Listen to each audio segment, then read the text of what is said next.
So they're walking out the fourth floor right this second. So I've been told. So I try to keep it going.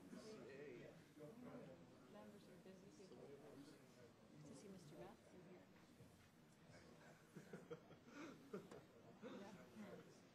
I guess I can only ask Mr. Questions. I don't know if I have a right to call them out. So. Yeah, thanks.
Good morning.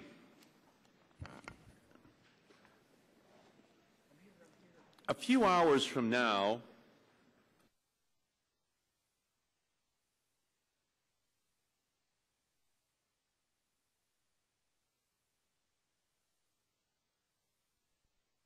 unfortunately, my alma mater,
The subcommittee will come to order.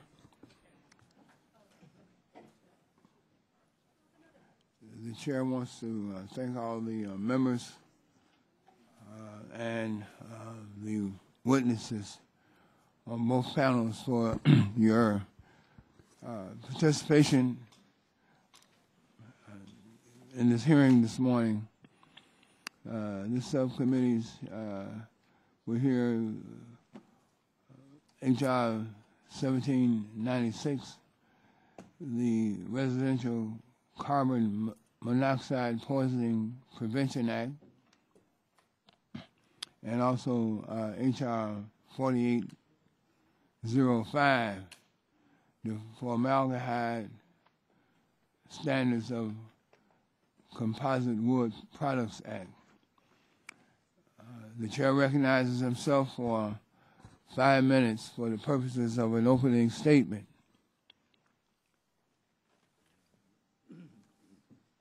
The subcommittee is holding today's hearing on 2 introduced bills that will protect scores of consumers from highly dangerous and lethal carbon monoxide and formaldehyde emissions. The first bill we will take up, H.R. 1796, the Residential Carbon Monoxide Poisoning Prevention Act, was introduced by Mr. Matheson of Utah. The Consumer Product Safety Commission report that carbon monoxide poisoning is the leading cause of poisoning death in the U.S. Carbon monoxide poisoning claims the lives of over 400 people each year, hospitalizing another 4,000 individuals, and it causes 20,000 individuals to seek emergency medical treatment.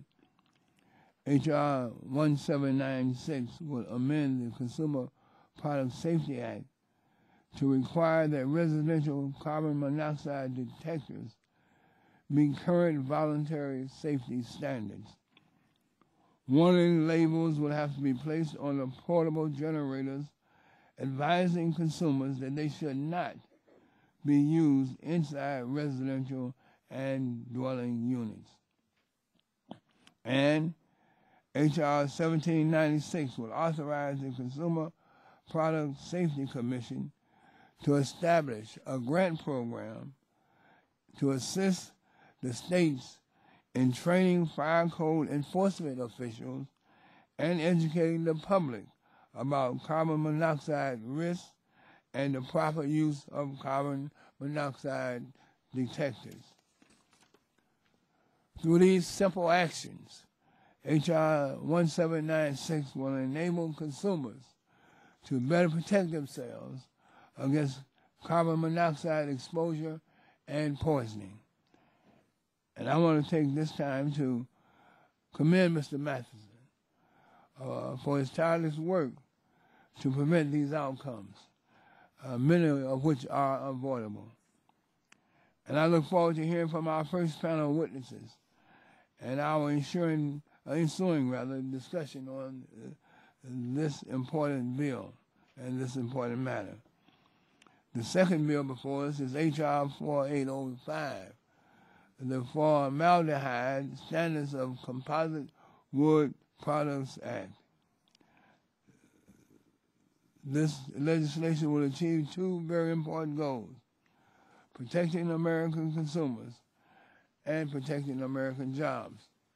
H.R. 4805 will amend the Toxic Substances Control Act by establishing a federal standard based on the requirements already set by the state of California to limit the amount of formaldehyde that can be emitted from composite wood products. Because this standard will apply nationally, the legislation will result in greater protections for all Americans. It will also ensure that we do not have a repeat of the disaster with FEMA trailers that were used for emergency housing following Hurricane Katrina, which I might remind all of us made thousands sick unnecessarily, and it would make all of our consumers much safer. Ms. Matsui's proposed legislation will level the playing field for American manufacturers. Currently, importers do not have to meet these standards, except to the extent that they conduct business in California. As a result, badly needed manufacturing and other jobs are going overseas, and American consumers are less safe. And I want to, again, take this moment to applaud my colleague from the state of California, Ms. Matsui, for championing this legislation and working hard on this legislation and ensuring that we're doing everything that we can for both consumers and businesses. With that, I yield back the balance of my time and recognize the ranking member, Mr. Whitfield, for 5 minutes for the purposes of an opening statement. Well, thank you, Chairman, and I certainly want to welcome all the witnesses today. We do look forward to your testimony, your expert testimony on both of these bills, and I certainly want to thank Ms. Matsui for her bringing to our attention the formaldehyde issue with her legislation, H.R. 4805, which is the Formaldehyde Standards for Composite Wood Products Act. I don't think there's any question but that all of us recognize the concerns with formaldehyde. And the purpose of these hearings, of course, is to bring out issues that are of concern to us. And one of the concerns that I have about this particular bill, which does not mean I'm opposed to it in any way, but it does not write an actual standard into law, and it does not direct the scientists at EPA to investigate this matter. Instead, it explicitly cites a state regulation that was adopted in California, and it refers to the California provision. The California regulation has not been fully phased in yet. We cannot get a complete picture of any incremental improvements in public health or how smoothly business subjected to it have transitioned, and whether consumers, particularly low-income Americans, have been able to have access to affordable products. On top of those concerns, but no less importantly, I do always have a concern when we set a federal standard that there's not federal preemption. And I know that one of the witnesses, I believe maybe it was Mr. Tom Julia, although I'm not 100% certain, expressed concern about their only concern about trying to push for federal preemption was that it might slow down this process. So I think that's a couple of issues that we can explore today in this hearing, and then certainly want to thank Mr. Matheson for H.R. 1796, the Carbon Monoxide Poisoning Prevention Act, which we also recognize is a real problem. I suppose that one issue that we'll want to explore in this hearing as well relates to, right now, I guess about 25 states have voluntary standards on this issue, and I believe this legislation makes it mandatory.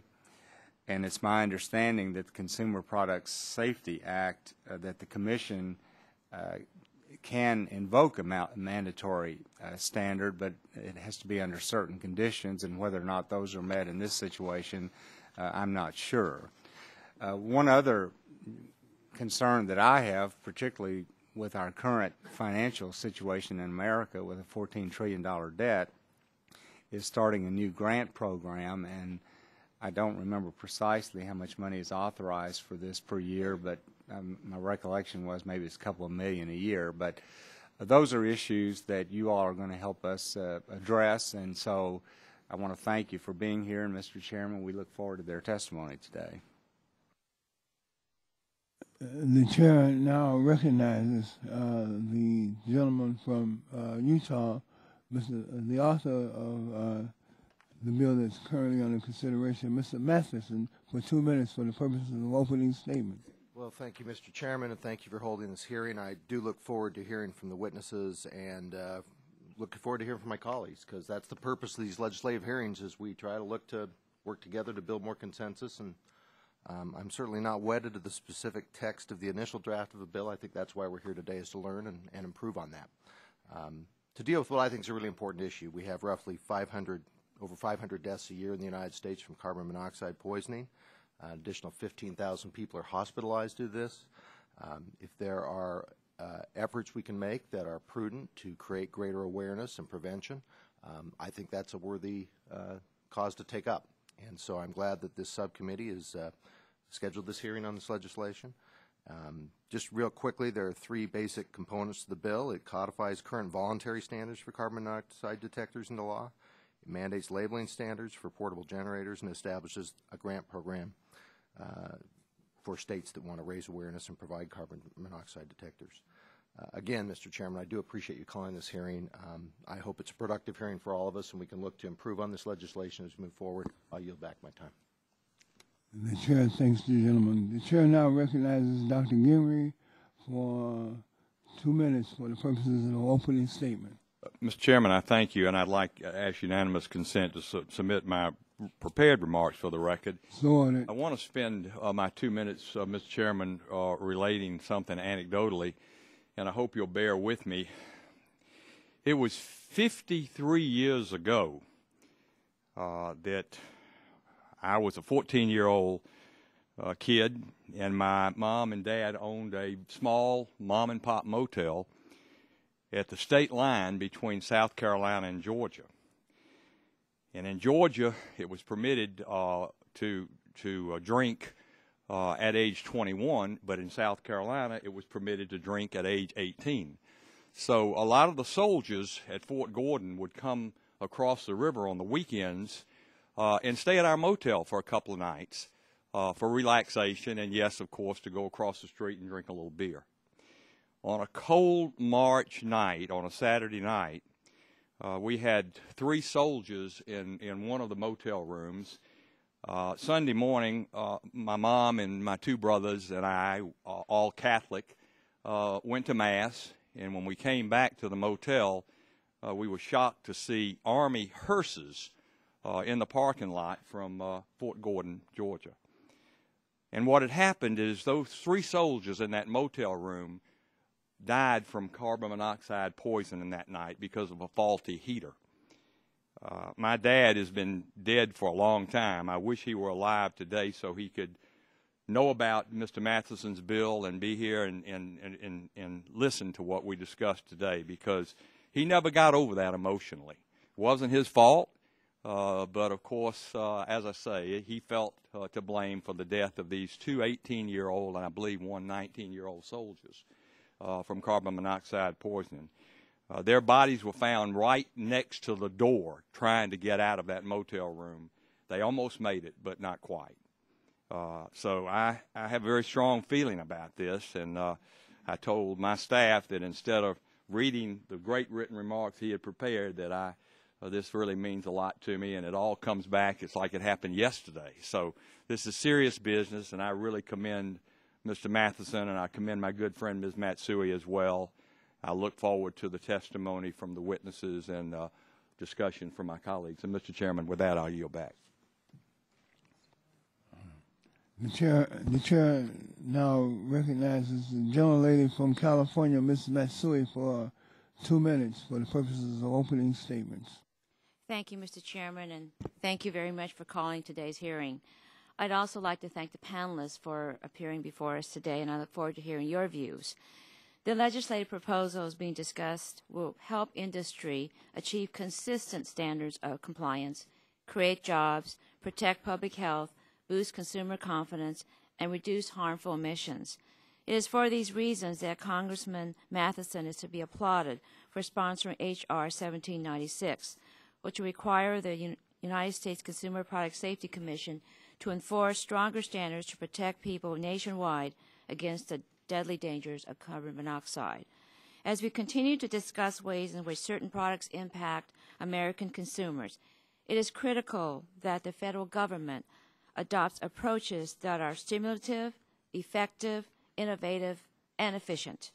It is equally important, however, that we ensure that our nation follows best practices and adheres to the toughest production standards in the world. Toward that end, I have partnered with Congressman Ehlers to introduce H.R. 4805, which would establish national standards for formaldehyde in domestic and imported composite wood products. The emissions of formaldehyde, which is a chemical widely used in a variety of composite wood product applications, are known to have adverse effects on human health and resulted in cases of toxicity for those storm victims provided FEMA trailers following Hurricane Katrina. H.R. 4805 would apply the rule recently adopted by the California Air Resources Board, otherwise known as CARB, in collaboration with industry, regulatory authorities, and public interest groups to lower limits for formaldehyde emissions in most composite wood products. In doing so, the bill would direct the EPA to accept the standard that is already being practiced by our domestic industries and ensure that ongoing economic recovery efforts continue. I'd urge my colleagues to favorably consider this bipartisan, bicameral legislation, which is publicly endorsed by industry, environmentalists, labor, and health care advocates. And I commend Senators Klobuchar and Crapo for authoring the Senate counterpart and for their leadership on jobs and consumer health issues. Mr. Chairman, I thank you again for calling today's hearing, and I yield back the balance of my time. The chair recognizes the gentleman from Louisiana, Mr. Scalise, for 2 minutes. Thank you, Chairman Rush and Ranking Member Whitfield, for having this hearing today. I believe it is important that our subcommittee continue to examine chemicals and substances that are used in our everyday lives, as well as the laws governing their use in commerce. It is our obligation to ensure that consumers are properly protected. As I've said before, we must also find the appropriate balance between protecting our health and the environment and protecting jobs in this economy and the manufacturers who make the products that we enjoy. Of particular interest to me and my constituents for this hearing is formaldehyde. It is a chemical that is widely used, but one that, unfortunately, my constituents are all too familiar with. In 2005, Hurricanes Katrina and Rita destroyed more than 300,000 homes and displaced approximately 700,000 people. As a result, FEMA and its contractors shipped over 200,000 mobile homes, travel trailers, and other temporary housing units to our region. These temporary units helped meet the critical housing need following the 2005 hurricanes. Only later did we find out that some of these trailers contained formaldehyde and had exposed people to health risks associated with this chemical. According to the Department of Homeland Security's Inspector General, approximately one-third of the units had, quote, significant potential formaldehyde problems. This led to many people experiencing health and respiratory issues, and some even had to move out of the trailers. Given the challenges we've faced, formaldehyde is an issue that we take very seriously in South Louisiana. That's why I'm pleased to see some of my colleagues focusing on this issue and introducing legislation aimed at setting standards for formaldehyde and composite wood products. However, I do have concerns with the legislation and would like to see changes made. My office has discussed this legislation with a number of organizations and businesses involved in the composite wood industry, and they've all echoed support for these changes. Chief among these is preemption. As many members have already said, I'm afraid that without preemption, businesses will face a myriad of different state regulations that will only make it more difficult for them to conduct business. If California is essentially setting the national standard, what's to prevent them from changing the standard again, thereby creating different requirements and compromising the national standard? I'm also concerned about the timing requirements and sell-through restrictions that could be placed on businesses. It is my understanding that implementation was delayed in California because of the challenges business faced in meeting the requirements. I hope that we would look at these issues and the potential unintended consequences that could result from this bill. Again, Mr. Chairman, formaldehyde is a serious issue that has impacted many of my constituents, and I'm pleased that we're having this hearing.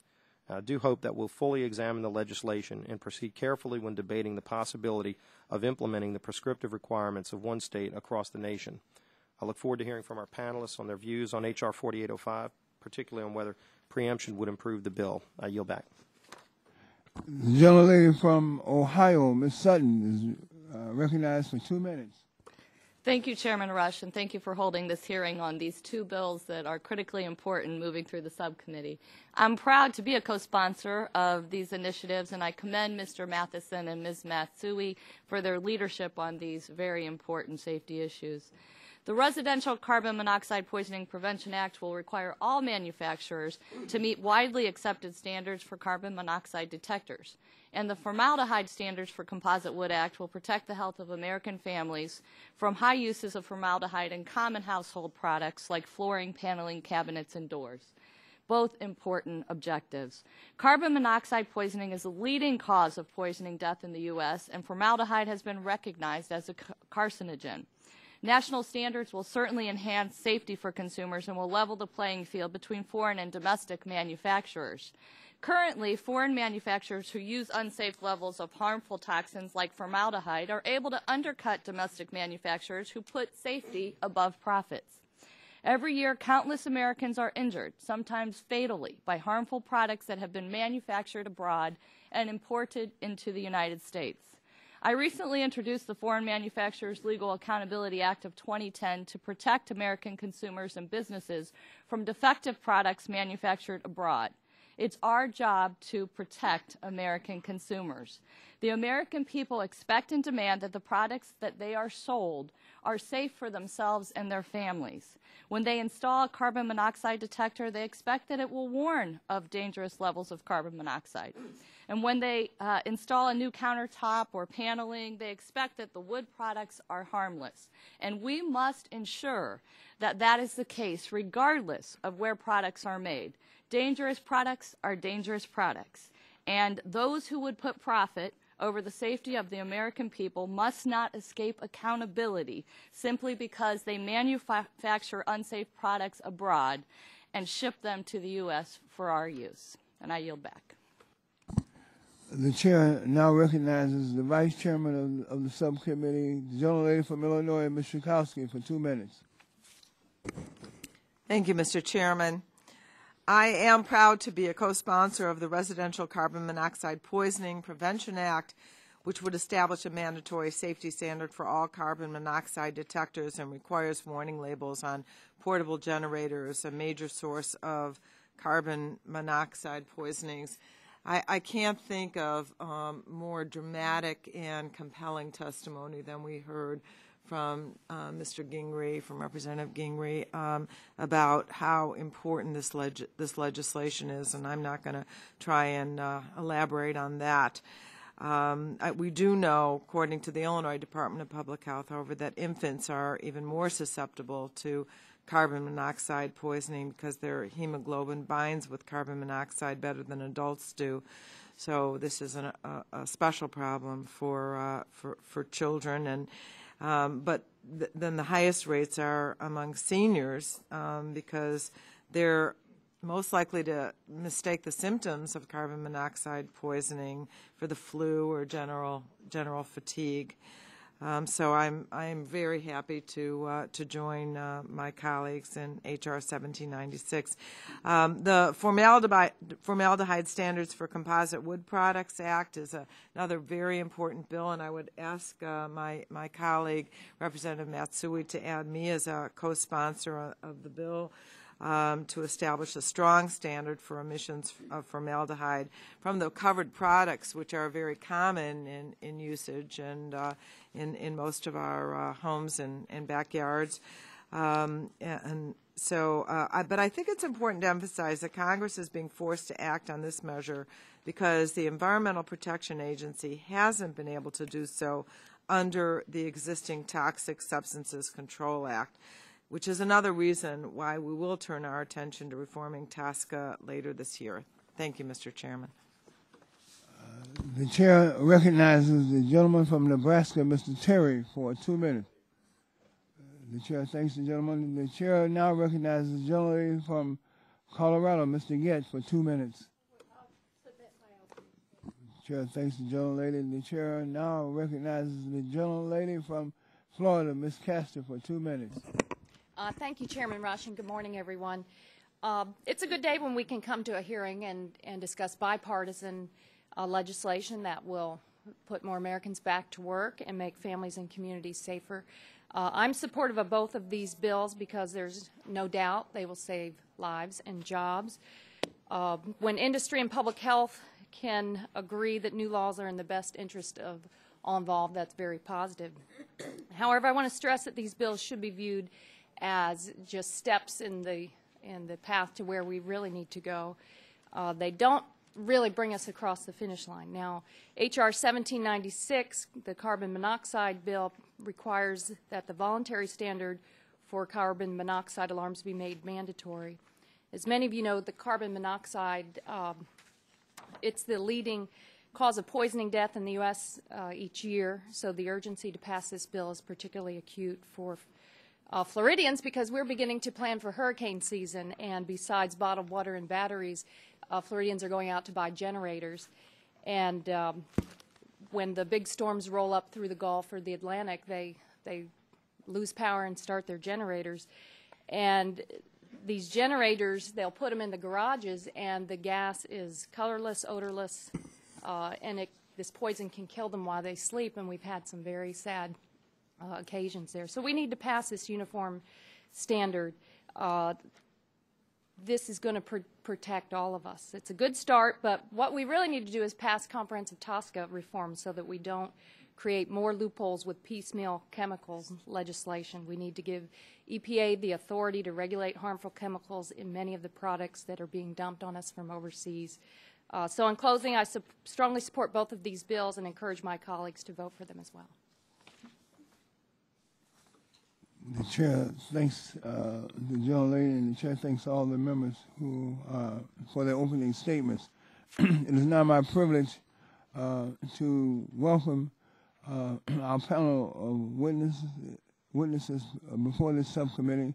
It is indeed an esteemed panel, and I introduce each panelist beginning to my left, where we find Mr. Robert J. Howell, Jr. He's the Assistant Executive Director of the Office of Hazard Identification and Reduction for the U.S. Consumer Product Safety Commission. Seated next to Mr. Howell is Dr. Eric Lavanas. I think I pronounced it right. Okay, he's the Associate Director of the Rocky Mountain Poison and Drug Center. And he is an emergency physician at the Denver Health Medical Center in Denver, Colorado. And seated next to Dr. Lavanas is Mr. John Andres. Is that correct, Andres? He's the Director of Engineering for the Kidder Corporation. Did I get that right? Okay. And seated next to Mr. Andres is Mr. Mark Devine. He's the Vice President of Marketing for First Alert, which is an outstanding and illustrious company from my home state of Illinois, located just south of Chicago in Aurora, Illinois, where I've visited many times. And First Alert is in need of an excellent Illinois citizen, corporate citizen. I want to welcome all of the witnesses today, and I want you to know that it is the practice of this panel that each witness must be sworn in. So would you please stand and raise your right hand?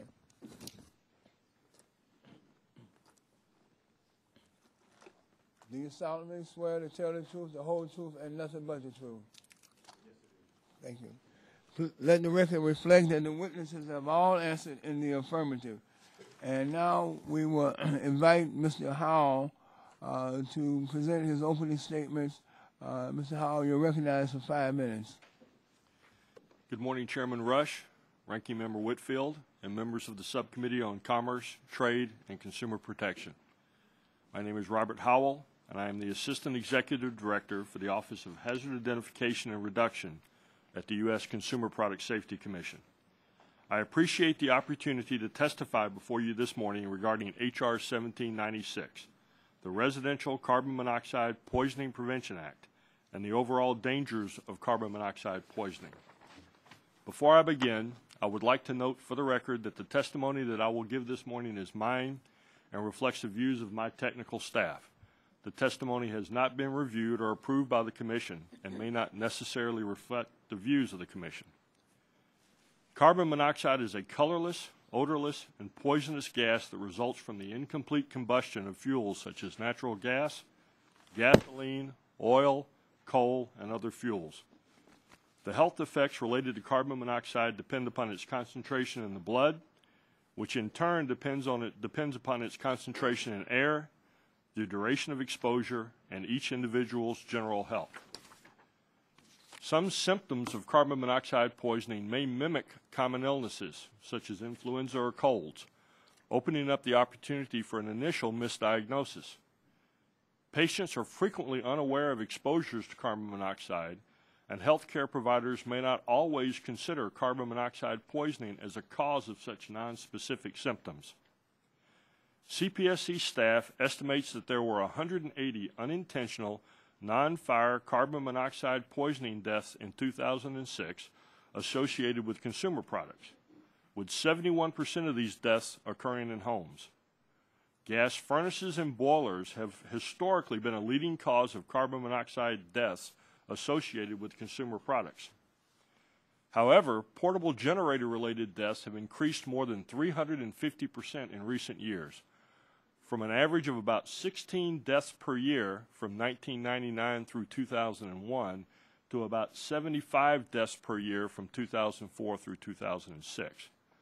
But regardless of the type of appliance involved in the incident, CPSC data show that carbon monoxide poisoning and death are much more likely to occur in homes with no functioning carbon monoxide alarms. CPSC recommends that every home have a carbon monoxide alarm in the hallway, near the bedrooms, in each separate sleeping area. These alarms should be battery operated or plug-in with a battery backup. CPSC publishes annual press releases on the importance of maintaining home heating systems, using carbon monoxide alarms meeting the requirements of the UL 2034 standard, and installing carbon monoxide alarms outside every sleeping area in the home. We also issue our rapid response media alerts when an oncoming storm is likely to spur power outages, as happened in this winter's historic snowfalls.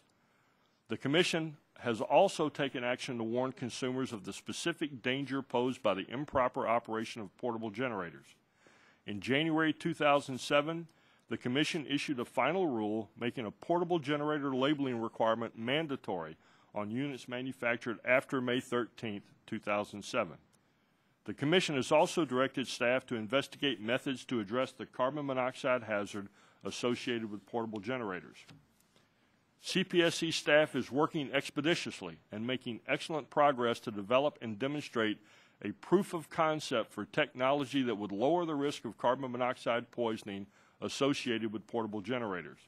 To date, the work has yielded promising preliminary results, such as prototype generators with significantly lower emission rates than found in today's marketplace. However, it likely will take another 2 years of additional testing and modeling before the Commission is ready to consider a proposed rule to regulate carbon monoxide emissions from portable generators. CPSC staff supports the goals of H.R. 1796. Carbon monoxide alarms save lives by warning consumers of the presence of carbon monoxide before the onset of its debilitating effects. CPSC staff believes that the current edition of UL 2034 is an effective standard and that products meeting those requirements provide adequate protection against carbon monoxide poisoning. Making conformance to UL 2034 mandatory will establish a minimum acceptable performance standard for carbon monoxide alarms and will give CPSC greater authority to keep non-complying carbon monoxide alarms out of the U.S. marketplace. CPSC staff also supports the provisions in H.R. 1796 for a state grant program for carbon monoxide alarms. Reportedly, only 35 to 50% of U.S. households have carbon monoxide alarms. Working with state and local authorities is critical to amplifying our message on the dangers of carbon monoxide poisoning. Getting carbon monoxide alarms into more American homes, both existing and new construction, will save lives. We believe the passage of H.R. 1796, along with our work to reduce or eliminate carbon monoxide emissions at the source, alerting consumers to the presence of hazardous carbon monoxide levels if they occur, and educating consumers to the hazards posed by carbon monoxide, will provide a comprehensive approach to addressing the risk to the American consumer from carbon monoxide. Mr. Chairman, thank you again for the opportunity to testify on H.R. 1796 and the overall issue of carbon monoxide dangers. The chair now recognizes Dr. Lavalas for 5 minutes for the purposes of opening statement. Good morning and thank you. I'd like to thank the committee and particularly Mr. Rush and Mr. Matheson for inviting me to be here today. As Mr. Rush said, I'm an emergency physician and a medical toxicologist from Denver. I'm one of Ms. Tagette's constituents. Thank you. I'm the associate director of the Rocky Mountain Poison and Drug Center, which is the state-designated poison control center for 5 states, and also a faculty member at the University of Colorado. As Mr. Gingrey said, this is serious business, and I'm passionate about this probably for the same reason that Mr. Gingrey is. Carbon monoxide poisoning is the leading cause of unintentional poisoning death. That's after you subtract out deaths related to complications from drug abuse. The most recent data from CDC reports 562 unintentional deaths caused by carbon monoxide poisoning. That was in 2004. That's not counting fire-related deaths, nor is it counting another 1,200 deaths due to suicide. There are approximately 20,000 people treated in America's emergency departments each year because of unintentional carbon monoxide poisoning. Again, that's not counting suicide attempts. As Ms. Schakowsky pointed out, infants and the elderly are at increased risk, as are women. Surprisingly, there's not much variation around the country, north, south, east, or west. This is still a big problem. Of those 20,000 or so people treated in emergency departments every year, about a quarter will have lasting brain damage, and that's even with the best available medical treatment. This is a major public health problem in the United States.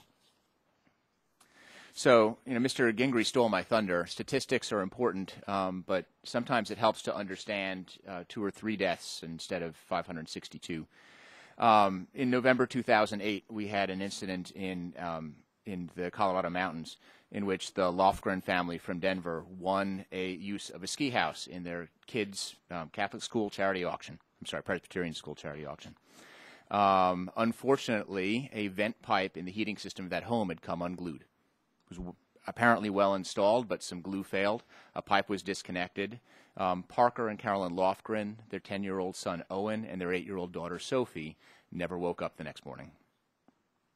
In January of 2009, we had a winter storm blow through Denver, as it's wont to do, and it loosened the chimney cap on an apartment building near the University of Denver. So the building super went up on the roof, tightened the cap down, as he should do, and accidentally killed a 23-year-old graduate student named Lauren Johnson, who was found dead in her apartment the next morning. But let me tell you a success story, and these kinds of success stories are why I'm here. So when I was in Charlotte, North Carolina, we helped to pass and then strengthen a residential carbon monoxide alarm ordinance. The Charlotte ordinance requires a carbon monoxide alarm in every dwelling unit in the county. So in this January, about 2 months ago, a woman, presumably a single mom, for reasons that I don't understand, decided to use a charcoal grill inside the house to cook a meal for herself and her 3 small children. Now, the landlord was a good landlord, and he complied with the law, so there was a carbon monoxide alarm and a smoke alarm in every dwelling unit in the building. Her carbon monoxide and smoke alarms went off. She knew the building wasn't on fire. She didn't understand about carbon monoxide, and presumably she pulled the batteries. A few hours later, the carbon monoxide alarm in the upstairs apartment went off. The upstairs neighbor recognized the problem, went downstairs to check on his neighbor. He could hear people moving inside the apartment, but nobody could answer the door, so he called Charlotte Fire Department. They gained entry to the apartment, found the mother semi-comatose on the floor, the children severely ill. Happy ending. So if you want to know why am I here today, there's 5 very good reasons why I'm here today. We had a good landlord spurred by a good law. The impact on the survivors is meaningful. For example, I took care of this is a patient I treated, so I can't use his name, but an international business consultant who flew back from wherever he flew back from, got home to his apartment, dropped his bag on the couch, went to bed. In the middle of the night, his carbon monoxide alarm went off. He had to crawl down the steps to get help, but we were able to treat him.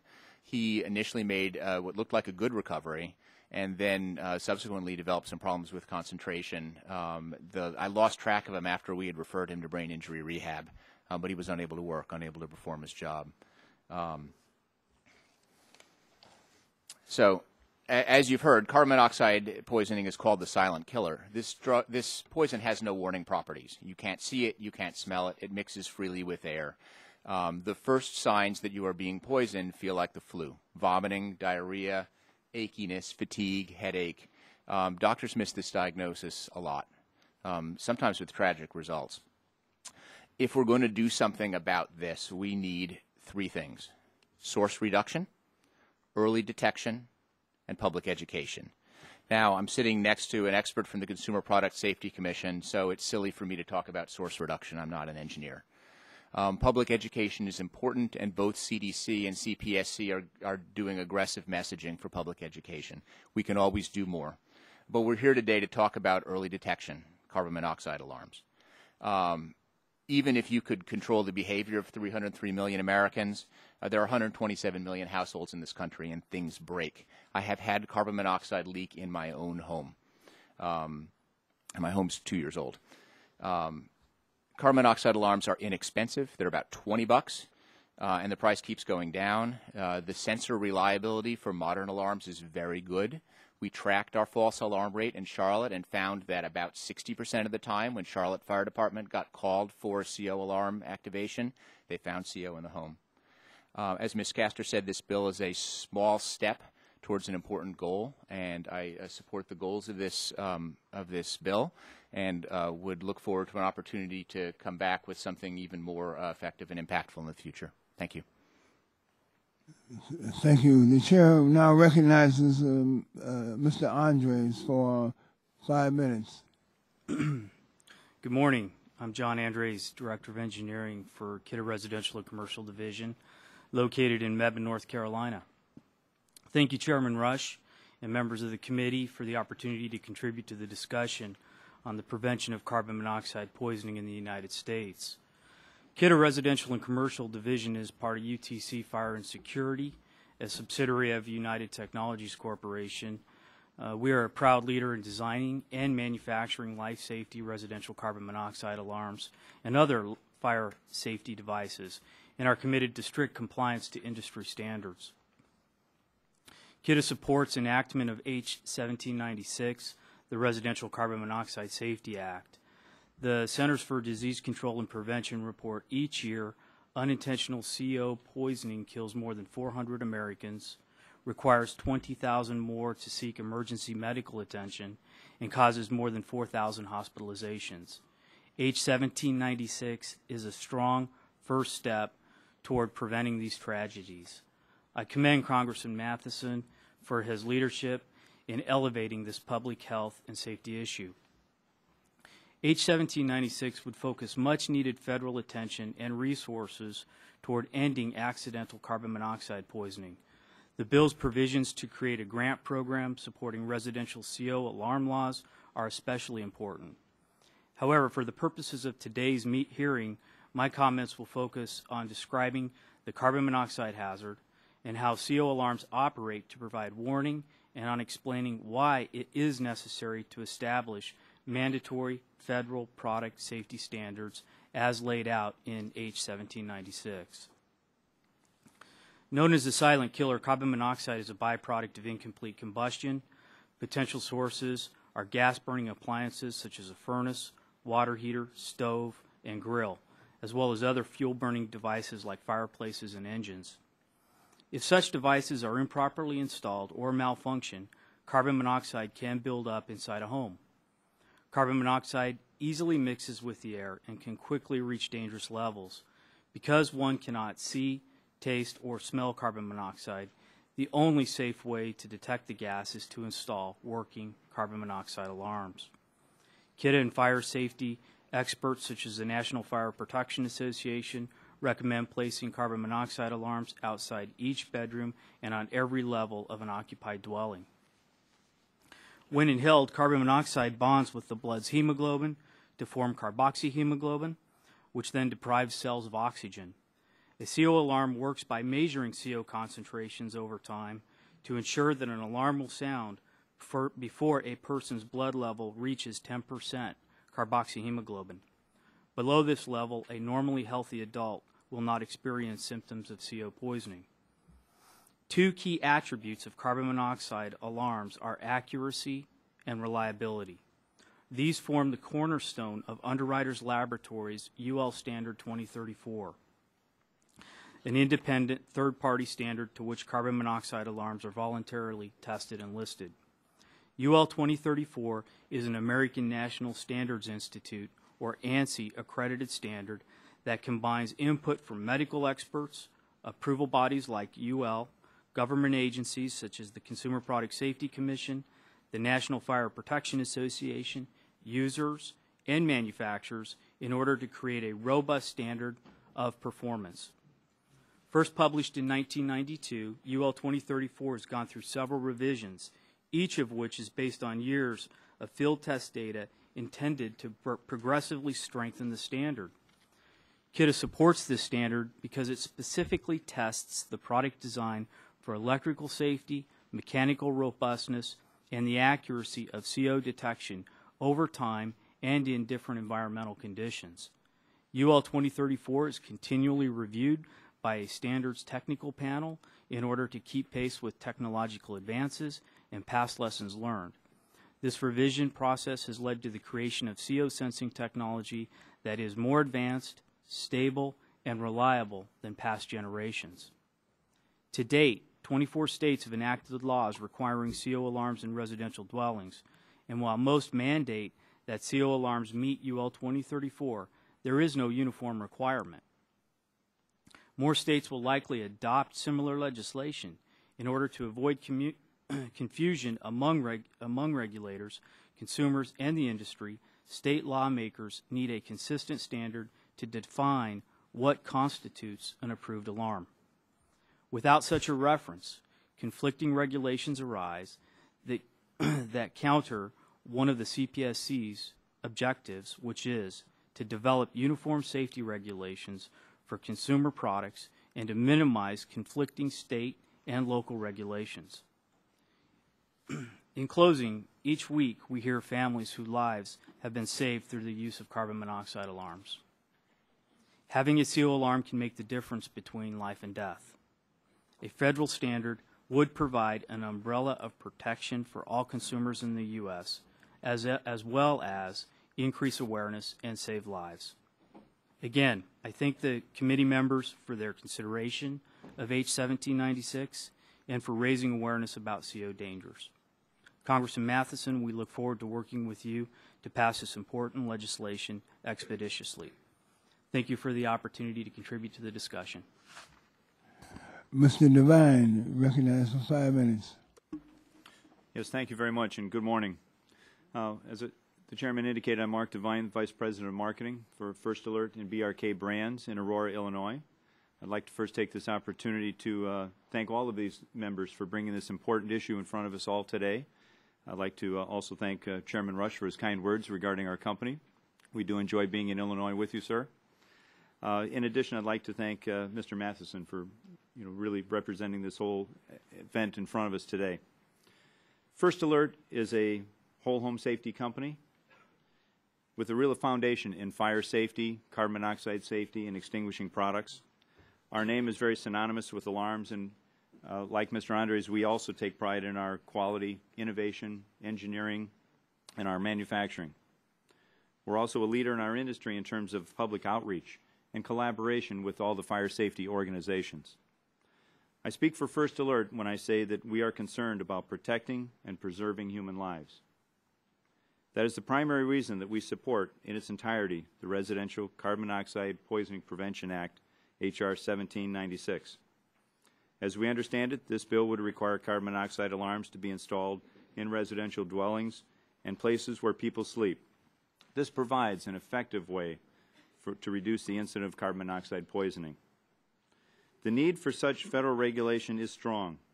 Carbon monoxide continues to be the #1 cause of accidental poisoning in the United States. Each year, tens of thousands of people, as we have heard, are driven into the medical care facilities, as well as over 400 lives are lost each year. We're keenly aware of how many fatal CO poisoning incidents occur in this country. Another example is just recently, Amanda's Law took effect in the state of New York. This was named for Amanda Hansen. She died of CO poisoning at age 16 while sleeping at a friend's house. The law requires that New York State residents take necessary precautions to protect themselves from this silent killer. Amanda's father, Ken Hansen, has become a vocal proponent of measures that would require consumers to protect themselves from carbon monoxide poisoning. Moreover, each year, we receive hundreds of calls, letters, and emails from individuals whose families have been saved. And I brought just a few examples today of the hundreds of literally examples that we receive from people who've purchased alarms and who've had unfortunate incidents, but the alarms saved their lives. These people take the time to literally write in, call in, email, send photographs because they feel so compelled after they've had the saving incident from the alarm. So it's a strong testimonial as to why am I here today, is to help more individuals understand the necessity for alarms within their homes. To better ascertain consumers' knowledge about carbon monoxide and their awareness, we conducted a survey in 2009 where we spoke to 1,000 adults across the United States. The survey that we conducted, we found some very startling statistics. 47% of households still do not have carbon monoxide alarms. These products have been in existence for well over 10 years, a lot of education, a lot of information, but again, nearly 50% still do not have alarms. We also asked consumers, do you understand the importance of carbon monoxide? 73% of those individuals surveyed said yes, they do understand carbon monoxide is very hazardous, and it's very important to them that they have protection, but yet they're not going out and purchasing products to protect themselves.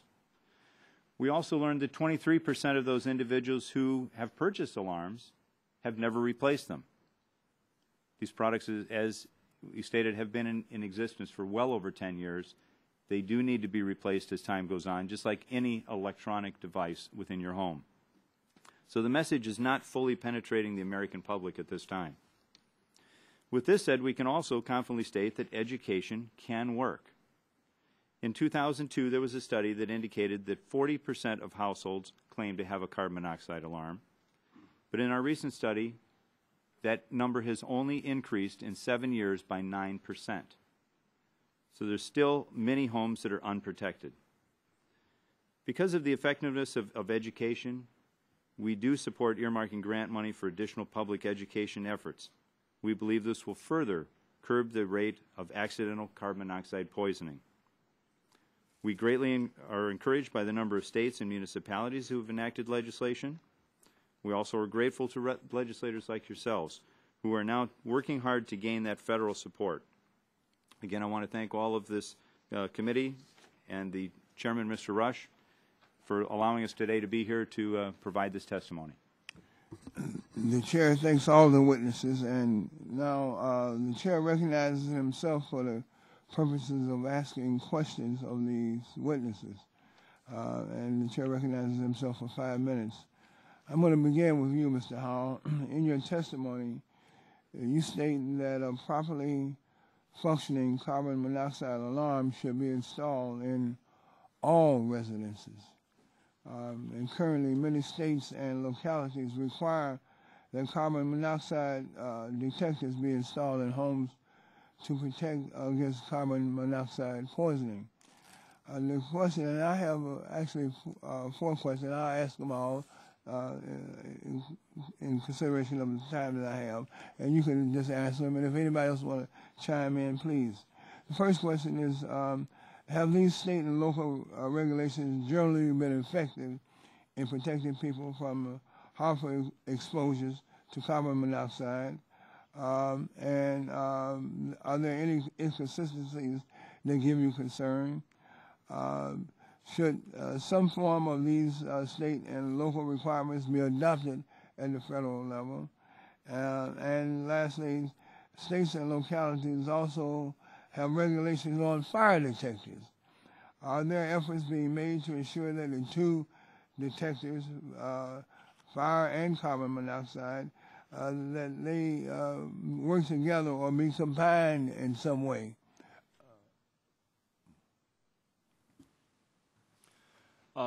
Thank you, sir. In regards to the first question, as far as the effectiveness of state and local codes in requiring alarms, they certainly are effective. Given the fact that our data shows that 35 to 50% of homes have no alarms at all, I think I need to emphasize that there is an urgent need to get an alarm in every home. So whether it be a federal requirement or a state or local requirement, any move that would put an alarm in every home would certainly be effective in reducing the number of incidents, deaths and injuries from carbon monoxide poisoning. As far as the question regarding a need for a federal requirement versus state and local, I represent the technical arm of the agency, and that truly would be a policy question. From a technical perspective, once again, regardless of what the source of the requirement was, any move to get an alarm in a home would certainly improve the odds of the American consumer surviving if indeed exposed to hazardous levels of carbon monoxide. And what about the combining fire and there are combined smoke alarms and CO alarms. At this point in time, as technology advances, certainly there may be an opportunity to combine those. But the sensing technologies required for those devices are certainly unique. And we want to ensure that the performance standards for each device reflects the particular hazard that it's trying to identify an alarm to. Dr. Lavalas, do you have any response to this? Certainly. In answer to your first question, I absolutely agree with Mr. Howell. The state and local laws are generally effective. They are a patchwork quilt of some strong and some weak provisions. However, every step in the right direction gets you one step further in the right direction. There are inconsistencies, and I would love to see a federal standard on this, but that would be a much longer discussion than what we are prepared for today. In terms of the combinations, in my home, I have 2 combination dual-head smoke carbon monoxide alarms, 3 wire nuts to switch them. I dropped down the existing smoke head, 3 wire nuts, put up a smoke carbon monoxide combination head. That takes advantage of the interconnect system that's part of smoke alarms in the code. Both of the major codes, building standards, code setting organizations have adopted carbon monoxide alarms. It's in the most recent version of both the International Residential Code and the National Fire Protective Association 720 code.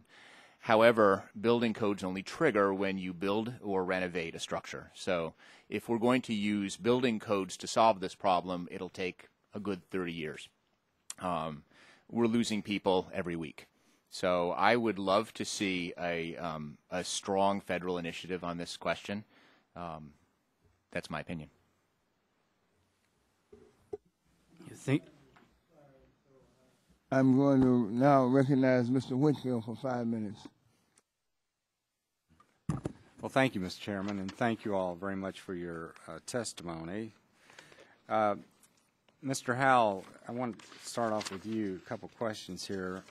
I noticed in your testimony that you said that the Consumer Product Safety Commission supports the goals of H.R. 1796. Do you all support this specific legislation? We do certainly, and this is from a technical staff perspective. Technical staff certainly supports the intent of the legislation. We believe that there is a need to work together on the language of the warning label. The warning label? Okay. But beyond that, certainly putting a smoke alarm in every home, a grant program, and making the UL standard for carbon monoxide alarms mandatory, we certainly support that language. So on the technical side, the warning label is just one area that you would like to. And it's really a minor issue. Warning labels are a tricky science, and we have human factors experts that would certainly be willing going forward to work with committee staff to develop the appropriate language for a warning label. And would there be any other technical areas that you'd be concerned about on this? No, sir. Okay. Now, one other question I want to ask you that under Section 7 of the Consumer Product Safety Act, you all have the authority to promulgate a safety standard if two conditions are met. Do you have the authority to mandate the standard of alarms? Section 7 of the CPSA requires the Commission to rely upon voluntary consumer product safety standards rather than promulgate a consumer product safety standard whenever compliance with the voluntary standard is adequate or would eliminate or adequately reduce the risk of injury. And it's likely that there's substantial compliance with the standard. At this point, we believe that the standard is indeed adequate to reduce or eliminate the risk of injury, and we also believe that there is substantial compliance. So that would prohibit you from making it mandatory? Yes, sir. Okay. Thank you. I notice in the legislation on page 4, and maybe Mr. Andrews, have you read this legislation? Yes, I have.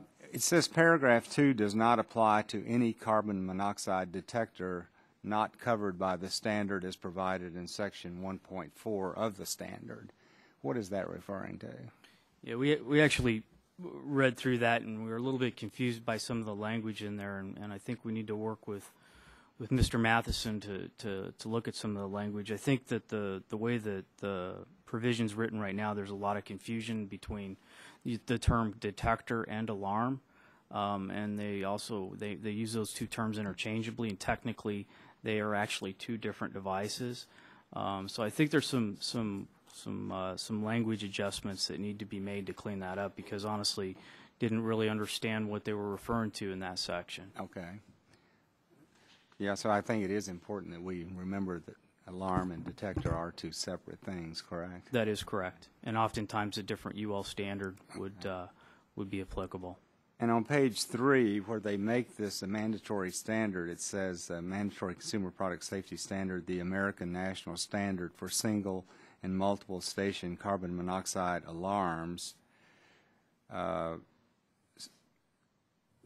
safety standard of the American National. What is that safety standard in layman's terms? What is that?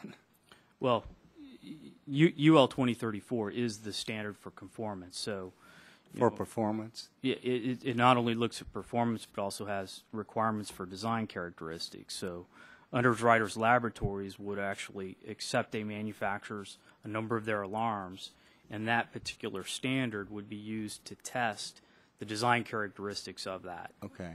When it comes to carbon monoxide alarms, they're going to look at not only electrical and mechanical safety, but they're also going to look at specificity to detection of carbon monoxide.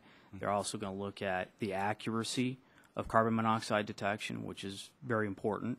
And they're going to look at the accuracy over time. Okay. So, the UL 2034 standard has evolved over the years, and it's actually a very good standard now. Okay. It's gone through a number of changes that have made it a very robust standard. I know that we have an issue in the U.S. of not enough people have these in their homes, but how many alarms would you say are being sold in the United States today that do not meet this standard that's set out in this legislation? Or would you have any idea? I actually think today, we're fortunate in that most alarms that I'm aware of are actually listed to this ANSI standard. I'm not aware of any right now that are not. Even imported alarms? Correct. Okay. Okay, I see my time has expired, Mr. Chairman. Chair now recognizes the gentleman from Utah, the author of the legislation, Mr. Matheson, for 2 minutes. Thank you, Mr. Chairman. Mr. Howell, you may have referenced this a little bit in your opening statement, but there's a Senate version of this bill, as you're aware, and in the Senate version, it includes a provision to mandate the use of a shutoff switch. It's my understanding on portable generators, where the machine would, if there's a detection of carbon monoxide levels at some point, it would disable the generator. And I understand the CPSC has been working in conjunction with the University of Alabama in looking at the development of this type of device. Could you just give us a quick update on the progress of this study and how effective the shutoff switch has been in reducing the dangers of carbon monoxide poisoning? Yes. CPSC staff investigated two approaches to the concept of a gas-sensing shutoff device to shut off an operating portable generator before it created a hazardous CO exposure. Both methods pose significant disadvantages. One approach was that of a shutdown system in which the CO sensing device was mounted on the generator to detect the level of CO in the vicinity of the generator. Staff found that a disadvantage to this approach was a propensity for false shutdowns when the generator was operated in a ventilated outdoor environment, but where the exhaust tended to accumulate around the generator. Staff also is concerned about the sensor reliability and life, which may be compromised when exposed to the outdoor environmental conditions, engine vibration, combustion products, and heat. The second approach that staff investigated involved a CO sensing device located in a remote location away from the generator, where occupants in the house might be, that would shut down the portable generator using wireless technology if unsafe CO was developing inside the house. We conducted a demonstration using off-the-shelf components, including a residential CO alarm, a radio frequency receiver and transmitter, and a portable generator.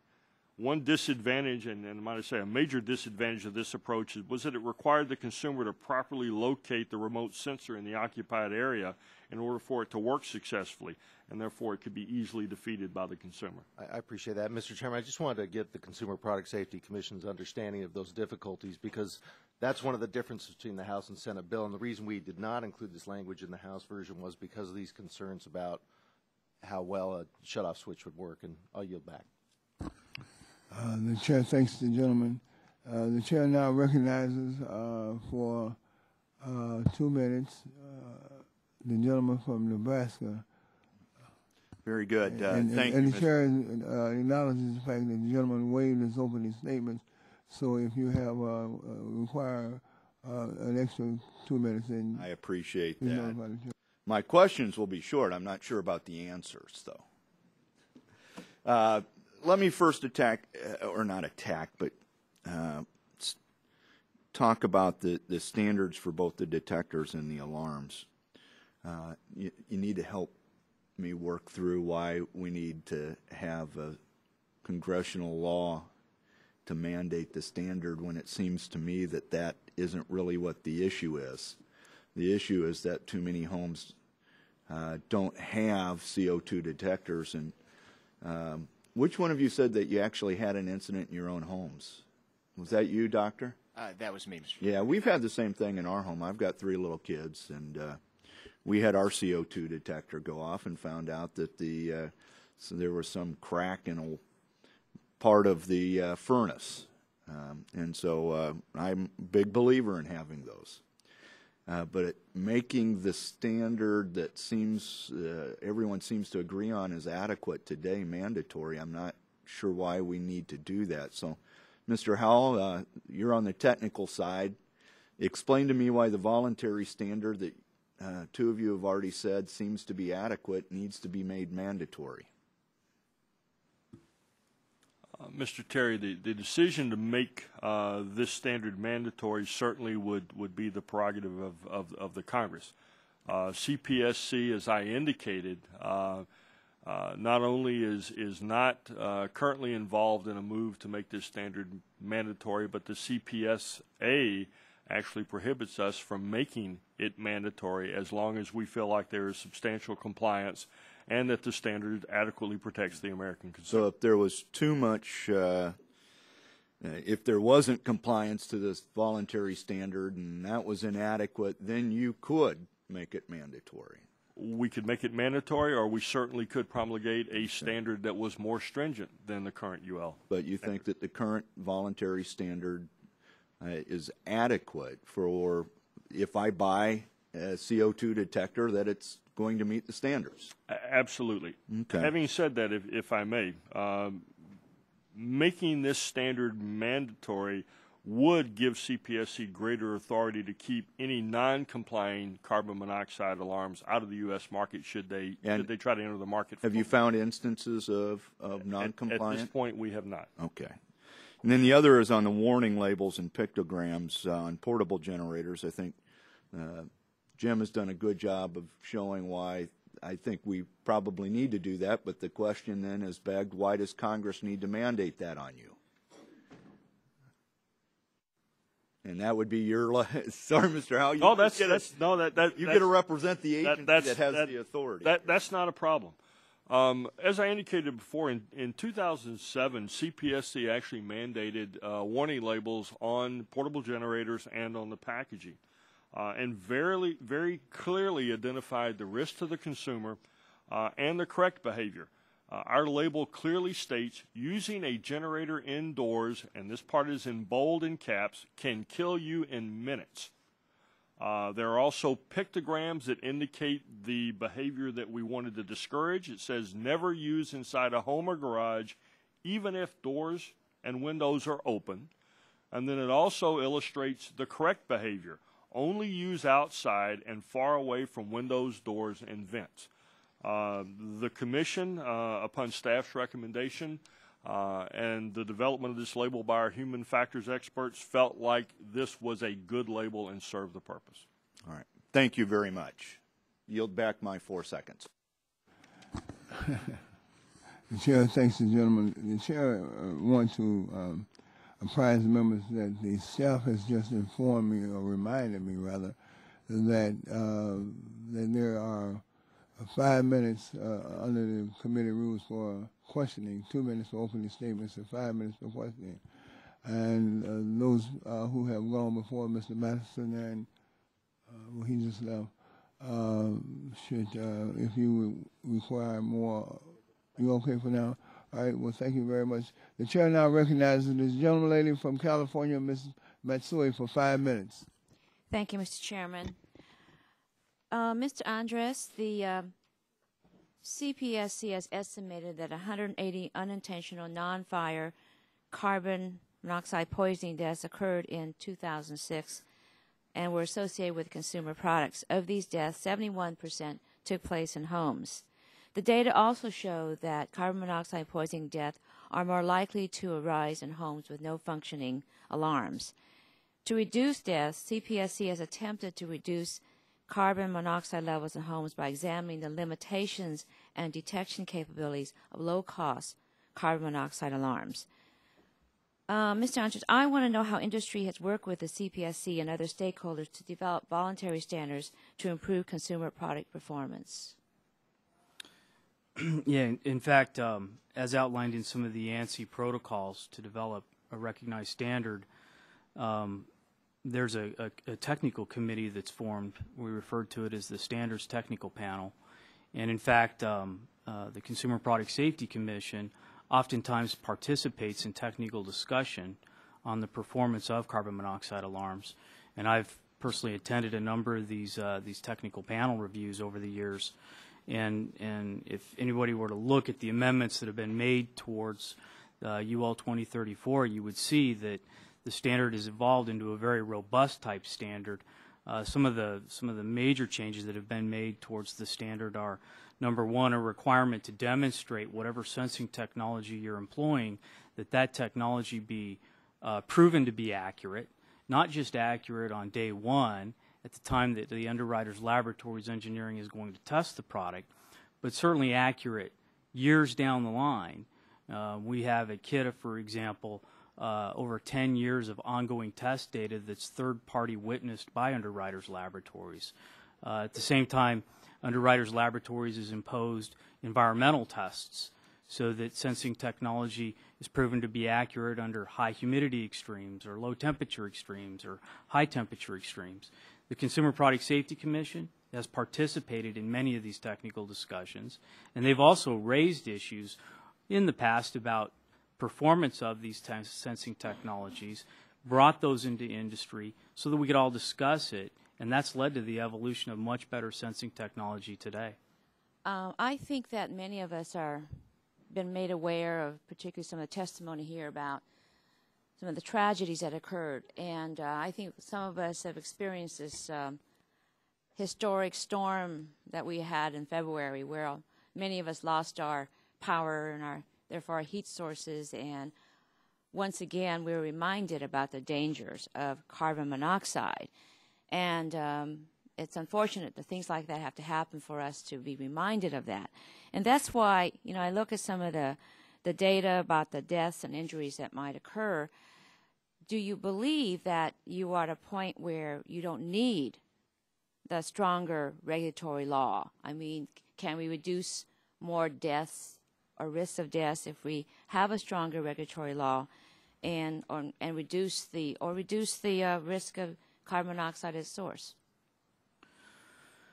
Yeah, I mean, alarms have evolved to a point where you can buy an excellent alarm for an $18 price tag that covers you for multiple sources of CO source. You know, we've talked about generators, but it's beyond generators. There's fireplaces, charcoal grills, attached garages with running cars, water heaters. I mean, for a $20 device, being able to protect against all those individual sources, that's just a fantastic deal. I mean, at the same time, we look at what we're doing here today. I mean, this is National Poison Prevention Week, and we're having a very good discussion on, you know, a very pertinent point, carbon monoxide. Anything we can do to raise awareness will naturally lead to saving additional lives. So we're going to raise the awareness to the American public.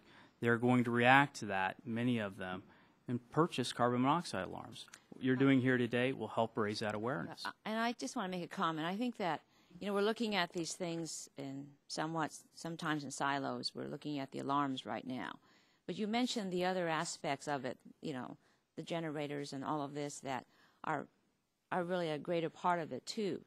So in a certain sense, we have to address some of those concerns and how they might affect as being the source of this. And so I think that you're right. This is absolutely important to do this, but I also think that we need to look beyond this also, because this is partly is education, but part of it is also the interconnectedness of all of this, and I think that's really very important. So with that, I yield back my time. The chair recognizes now the gentle lady from Colorado, Ms. DeGette, for 5 minutes. Thank you very much, Mr. Chairman, and I want to give an official welcome to Dr. Levanis, who is my constituent, and almost as importantly works for Denver Health, which this committee has heard me sing the praises of many, many times, and does such a wonderful job, not just with providing health care to folks, but with some of these public health issues throughout our region. I want to welcome you, and Mr. Matheson and I both agreed that the entire panel provided excellent testimony, and in particular you, Doctor. I just want to ask a couple of questions of the panel. The first one, as we know, the legislation provides for grants to states and localities to assist in certain activities related to preventing carbon monoxide poisoning. Dr. Levanis, do you think that the grants are a helpful way to address this issue? Yes, I do. I've been through, this is my third time working with a governmental body on questions regarding carbon monoxide alarms. And so I've heard from from my previous experience, the barriers that they face. The biggest barrier that the state of Colorado faced was cost. Right. It costs money to implement a standard, particularly if there's government-owned housing or government-imposed requirements that are going to require training. I think this bill does address that. I think that it may be helpful to allow the states to use this grant money in some additional ways as well as they see fit. For example, to allow the states to apply for grant money to put alarms in state-controlled housing, or to fund alarm programs to provide subsidized alarms for low-income communities. But fundamentally, cost is a barrier. Every state in the nation is struggling with their budget this year. Yeah, and also the local governments, many of which, like Pitkin County, which passed the law after that tragic death of the family that you described, and many other counties, they are struggling with their budgets too. So we need to. What you're saying is, if we're going to do a grant system, be sure we give maximum flexibility so that that money can be used as wisely as possible. Yes, ma'am. I wanted to ask you one thing. Struck me during your testimony about the patient that you had who had brain injuries from carbon monoxide poisoning. Because we do hear there are these tragic deaths. Mr. Devine has letters from people who survived. But my question is, we have the tragic deaths, but we have many more people who have the poisoning who are somehow rescued. What are the long-term health impacts on folks who have survived from these poisoning episodes? Yeah. These impacts can be significant. Problems with about 3/4 of survivors do okay. About a quarter of survivors develop a brain injury that sometimes can get worse for a few days after the poisoning. The problems have to do with everybody's a little different, but problems with concentration, problems with what's called executive processing, like can I read a map, can I follow instructions, problems with short-term memory, and problems with movement, tremors, similar to somebody with Parkinson's disease. And do we have any sense annually about how many of these lasting brain injuries there are as a result of carbon monoxide poisoning? Well, we know there are, if you add the suicide and the unintentional exposures together, probably about 45 or 50,000 people who visit an emergency department for carbon monoxide poisoning each year. We know from good research that about a quarter of these, perhaps more, will develop a lasting brain injury.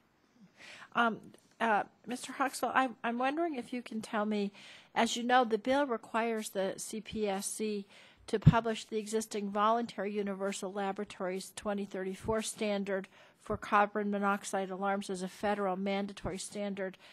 Do you know how, can you tell us, I'm sure you know, how the universal laboratory standard for carbon monoxide detectors was determined?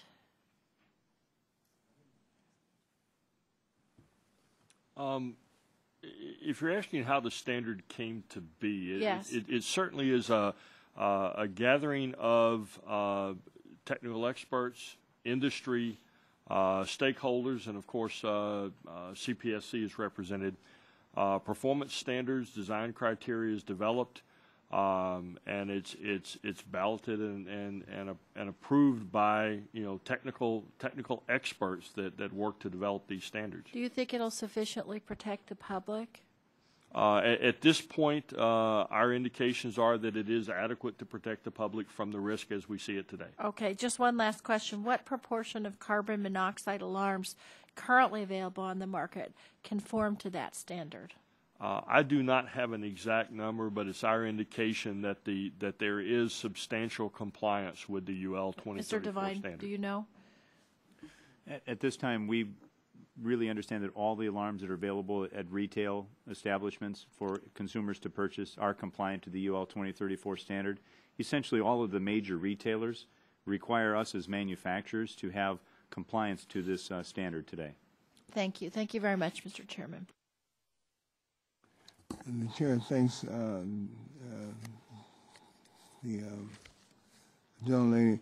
Let me, there was a question that came to mind, so the chair would entertain any requests for one additional question from the panel, from the members here. And the chair recognizes himself for 1 minute. Can anybody provide any information on the threat of carbon monoxide poisoning in any other place other than homes. And I'm particularly concerned or interested in if there is any evidence, any data on carbon monoxide poisoning in automobiles.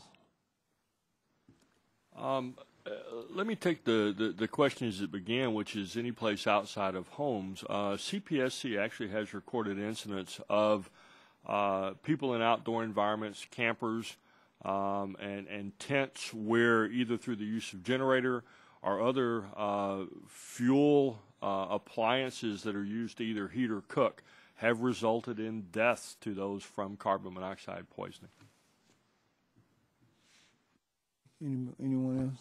Yes, Mr. Chairman. In addition to outside of the residence, also concerning to us is the hotel motel, why people are traveling. There have been occurrences, unfortunate instances, where people have had carbon monoxide poisoning while they're in a hotel motel from a variety of different sources as well. Thank you. The chair recognizes the ranking member for 1 minute. Well, thank you. Mr. Howell, I wanted to ask you a question. You didn't come up to testify on H.R. 4805, the formaldehyde bill, which applies to hardwood, plywood, medium-density fiberboard, and particle board, all of which are products. And since you are the Consumer Product Safety Commission, are you familiar with this formaldehyde legislation? I am aware that it was there. I have not actually studied the legislation at this point. I was just thinking that these are products, and you all deal with products, and whether or not maybe your agency should have the jurisdiction over this formaldehyde issue, but we can talk about that later. I was just curious if you'd looked at it. Thank you. Mr. Matson, you have okay. The chair wanted to thank the witnesses. You have really been providing invaluable service to this committee through your testimony and your answers to the questions. The chair would like for you to know that we will keep the record open for 2 weeks, and if there are any members of the subcommittee who are present and who are not present who would like to submit questions to you in writing, would you please respond to those questions properly within a 2-week period. Thank you so very much, and thank you for your time and your investment in the future of America. Thank you so much, and God bless.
one of the staff ensure that the door is closed. See? The chair want to recognize or want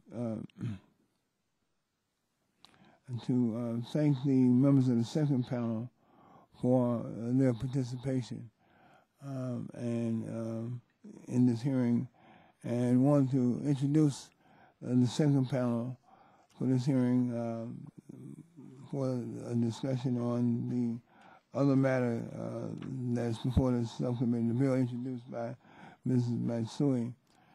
And the chair want to thank all the witnesses for your investment of your time in this hearing. The chair want to introduce, beginning at his left, Mr. James J. Jones, who is the Deputy Assistant Administrator for the Office of Prevention, Pesticides, and Toxic Substances from the U.S. EPA. Sitting next to Mr. Jones is Mr. Tom Julia, who is the President of the Composite Panel Association. And seated next to Mr. Julia is Mr. Andy Counts, who's the CEO of the American Home Furnishings Alliance. And Mr. Don Ryan is seated next to him, who is of the Sierra Club and a founding board member of the National Center for Healthy Housing. And next to Mr. Ryan is Dr. Melvin E. Anderson, who is the Director of Program in Chemical Safety Sciences at the Hamner Institutes for Health Sciences. Again, welcome all of the witnesses, and it's the practice of this committee to swear in the witnesses. So will you please stand and raise your right hand?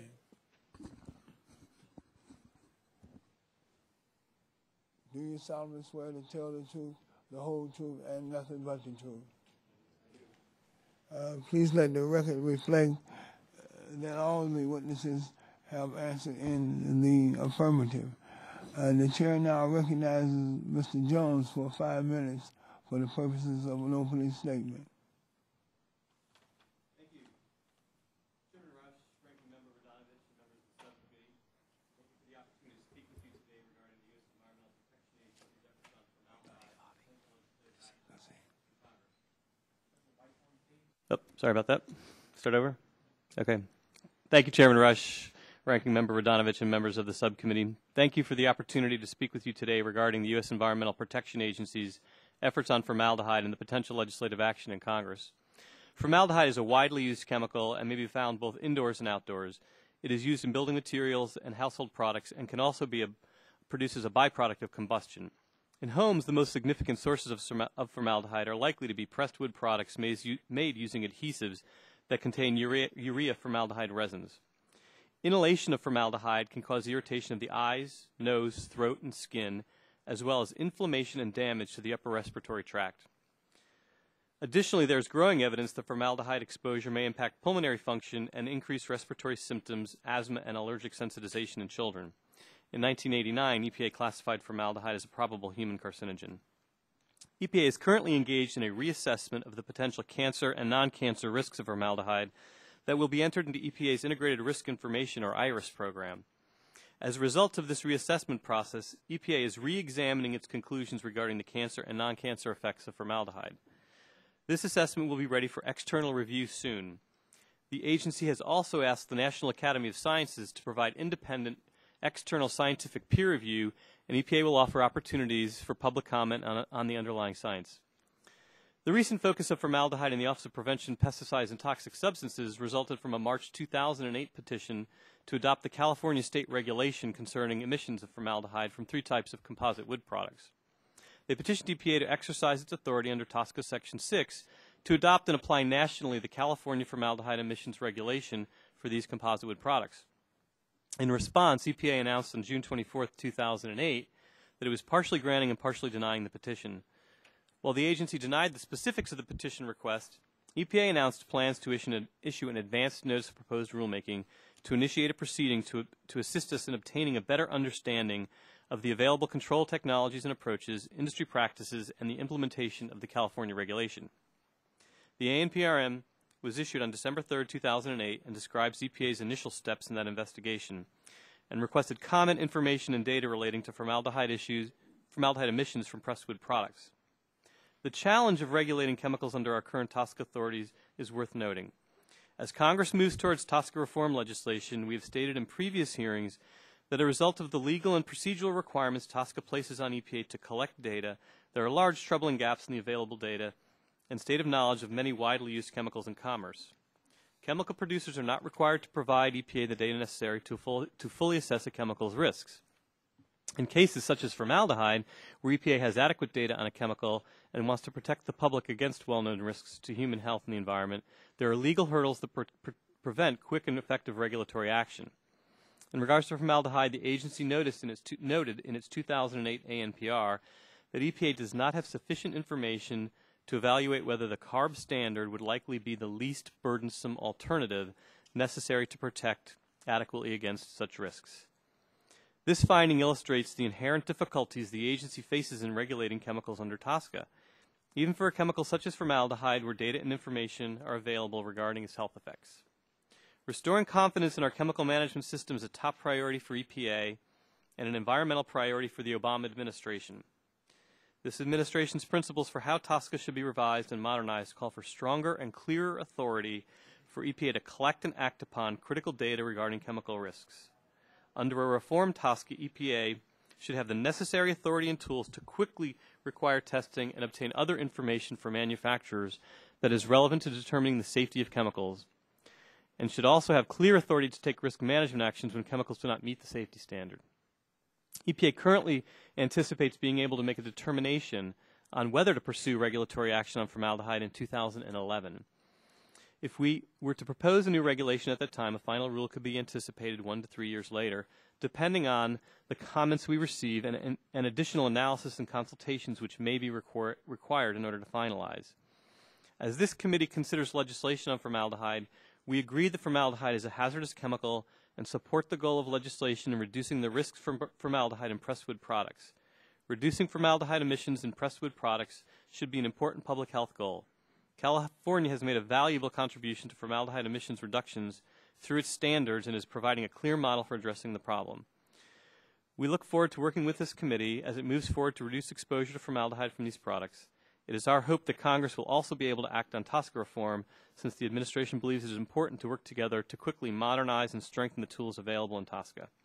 Thank you for the opportunity to present EPA's views, and I am happy to answer any questions the subcommittee may have. Mr. Junior, you recognized for 5 minutes. Thank you, Mr. Chairman, Ranking Member Radonovich, members of the committee, subcommittee, and thank you in particular to Mrs. Matsui for taking the leadership to introduce this important piece of consumer legislation. I'm Tom Julia, President of the Composite Panel Association, a not-for-profit association representing more than 90% of the North American production of particle board, medium-density fiberboard, and hardboard. We are representing manufacturers of 2 of the 3 products regulated under this legislation, and we're here to offer our strong support. Composite panel products used in construction materials, furniture, cabinets, and for hundreds of other uses are a major worldwide industry. In the U.S. alone, panel mills employ thousands of workers, and the sale of our products affect hundreds of thousands of manufacturing jobs, typically in small rural communities throughout the nation. We are among the greenest industries in the world, and most U.S.-made products use 100% recycled, residual, or post-consumer wood. CPA itself is a world leader in quality assurance, product testing, and certification and sponsorship of voluntary industry standards. I'm proud to say today that nearly 100% of U.S. production capacity of particle board MDF is compliant with the California standard. Phase 1, and in many cases Phase 2, the levels that will be required under this legislation.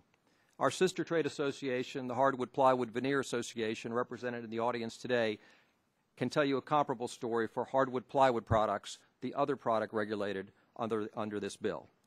None of this happened by accident. It took a long-term commitment to lower emission levels, a major and ongoing capital investment in new technology, and an early commitment to the California rule and to meeting its deadlines. We wish that everyone would share this strong commitment to product stewardship and lower formaldehyde emissions, especially some of those making products overseas that are bound for American markets. Fortunately, most of the U.S.-based trade associations representing offshore producers have strongly committed themselves to supporting this bill, and responsible importers are meeting the CARB rule. But there is still too much product entering the U.S. market made by companies who don't participate in trade associations, who don't get their products tested and certified, who don't sell into California, and who often sell low-priced goods to the most vulnerable of our citizens. These are the bad actors that H.R. 4805 will reach, while at the same time ensuring a consistent standard of compliance and enforcement throughout the United States.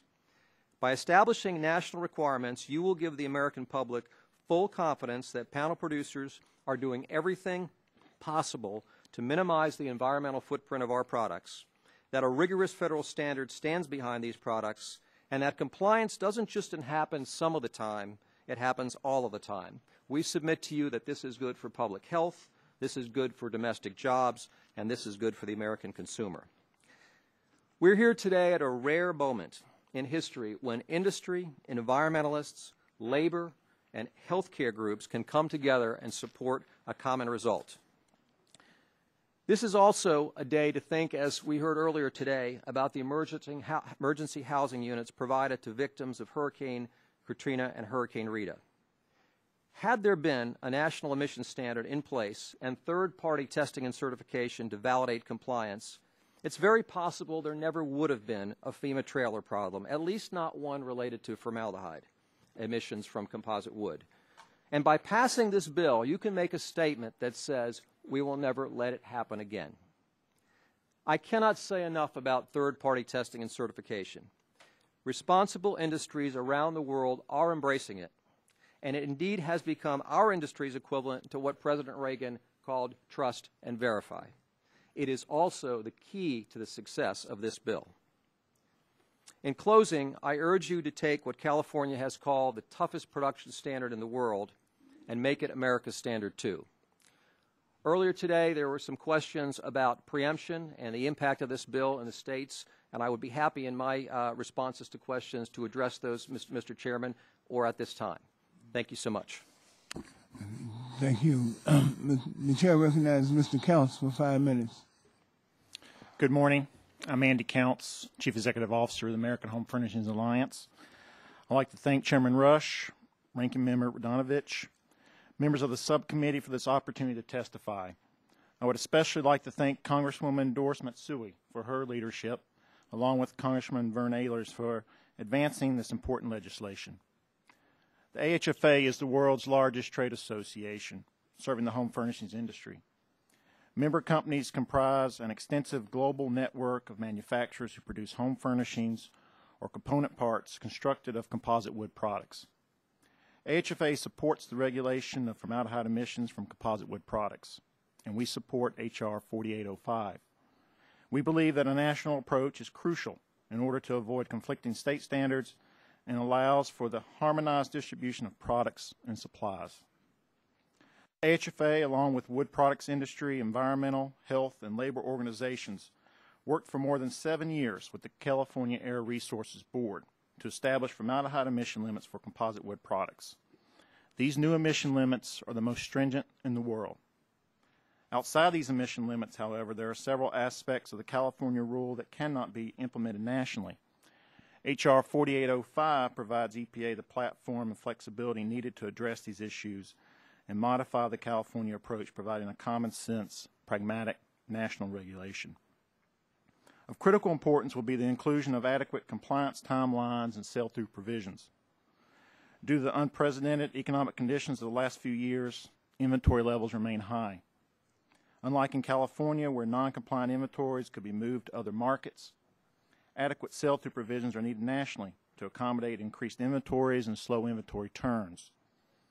We request a sell-through period of 36 months for finished products, following the compliance deadline for composite wood products.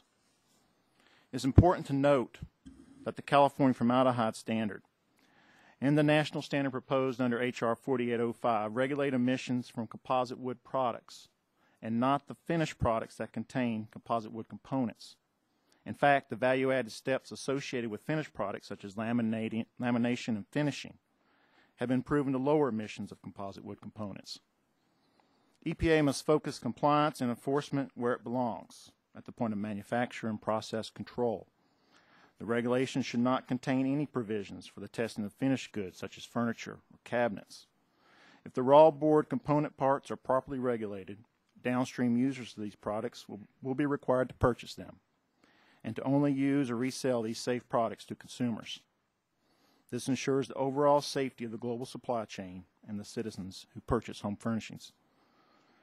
HFA applauds the efforts of our global suppliers that have worked tirelessly to comply with the California standards. We stand ready to educate the industry on the new national standard and provide the tools necessary to ensure compliance on a global basis. We also look forward to working closely with EPA during the development of this regulation. Thank you for this opportunity, and I look forward to answering any questions you may have. Mr. Ryan is recognized. Thank you, Mr. Chairman, Mr. Radanovich, and Representative Matsui. My name is Don Ryan. My pleasure to testify today in strong support of H.R. 4805. I testify on behalf of two organizations, the National Center for Healthy Housing and the Sierra Club. The National Center is dedicated to ensuring that all Americans' homes are healthy and safe through proven and practical steps. The National Center is concerned about health, about formaldehyde because of the enormous body of scientific evidence documenting formaldehyde's human health risk. Formaldehyde is an irritant, an allergen, a cancer risk, and composite wood products are a significant source of exposure, and just as importantly, an opportunity to significantly reduce exposures. The Sierra Club is one of the nation's oldest and largest environmental organizations. It's committed to protecting public health as well as natural resources. And it was the Sierra Club that first called the nation's attention to the dangers of high formaldehyde levels in FEMA trailers after Hurricane Katrina and Rena. The primary source was manufactured wood products with formaldehyde glue, and most of which apparently came from overseas. The painful story of formaldehyde and FEMA trailers is not yet over, as just last week, federal government announced the sale of 120,000 of these travel trailers. I'm concerned about this sale at several levels. The trailers may pose formaldehyde hazards. They may pose other health hazards. Some of these trailers may come to be occupied as permanent homes, even though that's not their designed intent. And there's a chance the warning labels may be removed before the resale to future buyers. What I want to drive home is that all these health hazards, these headaches, these heartaches could have been completely avoided. And that's why H.R. 4805's enactment is so important. I want to applaud Representative Matsui and Ehlers for introducing this bill. I want to thank this subcommittee for holding this hearing and moving it forward. I also want to take a minute to salute the staff of the California Air Resources Board, because the opportunity before us today to advance public health across the nation is due to their hard work over the past 7 years to carefully craft a standard that is protective, that is practical, that is enforceable. But there are limits to what one state can accomplish when it comes to a worldwide market for products such as composite wood products. As we have seen with other consumer products, with drywall, with dog food, with children's toys, ensuring compliance by overseas manufacturers is absolutely critical and often very difficult. The California formaldehyde standard is the toughest production standard in the world. This standard has already taken effect. This standard is already working. Manufacturers are already complying. So at the most basic level, what H.R. 4805 does is two things. It extends the California standards, public health protections across the country as quickly as possible. And number two, it strengthens enforcement to level the playing field so that unscrupulous manufacturers cannot undercut responsible manufacturers. So this bill is a giant step forward for public health. It has the support of environmental, health, labor, consumer advocates. And this bill is a giant step forward for responsible manufacturers because it levels the playing field. It will create green jobs for American workers. And finally, I want to note this bill is a big win for the American taxpayer because it avoids the complexities and the clumsiness of TSCA by directing EPA to issue its regulation without delay. So I would urge this subcommittee's support of the bill. I think it deserves your bipartisan support. I hope it wins your unanimous support. And I ask each of you to urge the full Energy and Commerce Committee to recommend this bill's early approval by the full House. Thank you. Dr. Anderson, you're recognized for 5 minutes. Thank you, Mr. Chairman. Chairman, good morning. I'm Dr. Mel Anderson.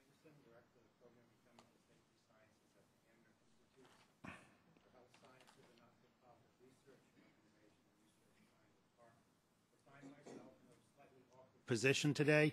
I completely applaud the legislation and think it's important for the American people. And I'm here actually to take objection with the scientific basis of the California risk assessment that has been used to support the emission standards.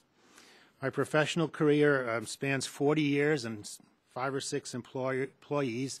My primary area of expertise is pharmacokinetics, how chemicals get to target tissues in the body, what they do there.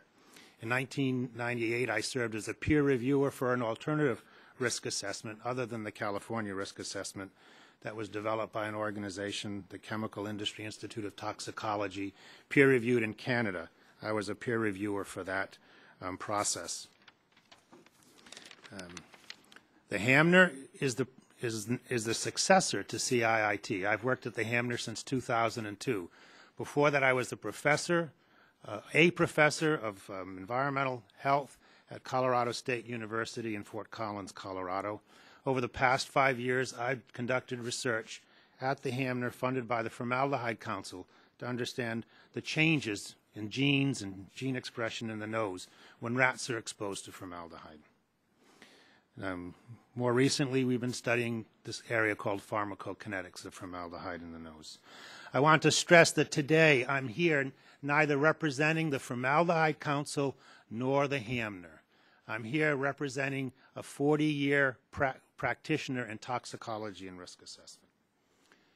You, me, all of us have substantial amounts of formaldehyde in every single cell in our body. The number actually is 12,000 parts per billion.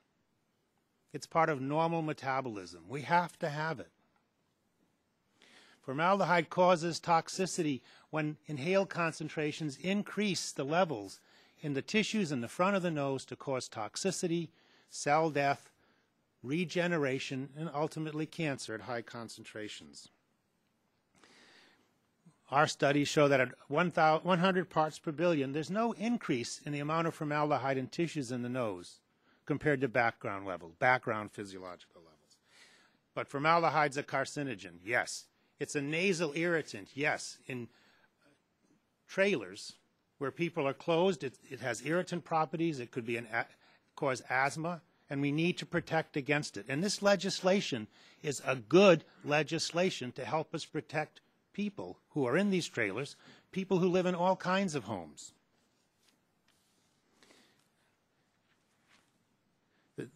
My comments really come down to just 2 points.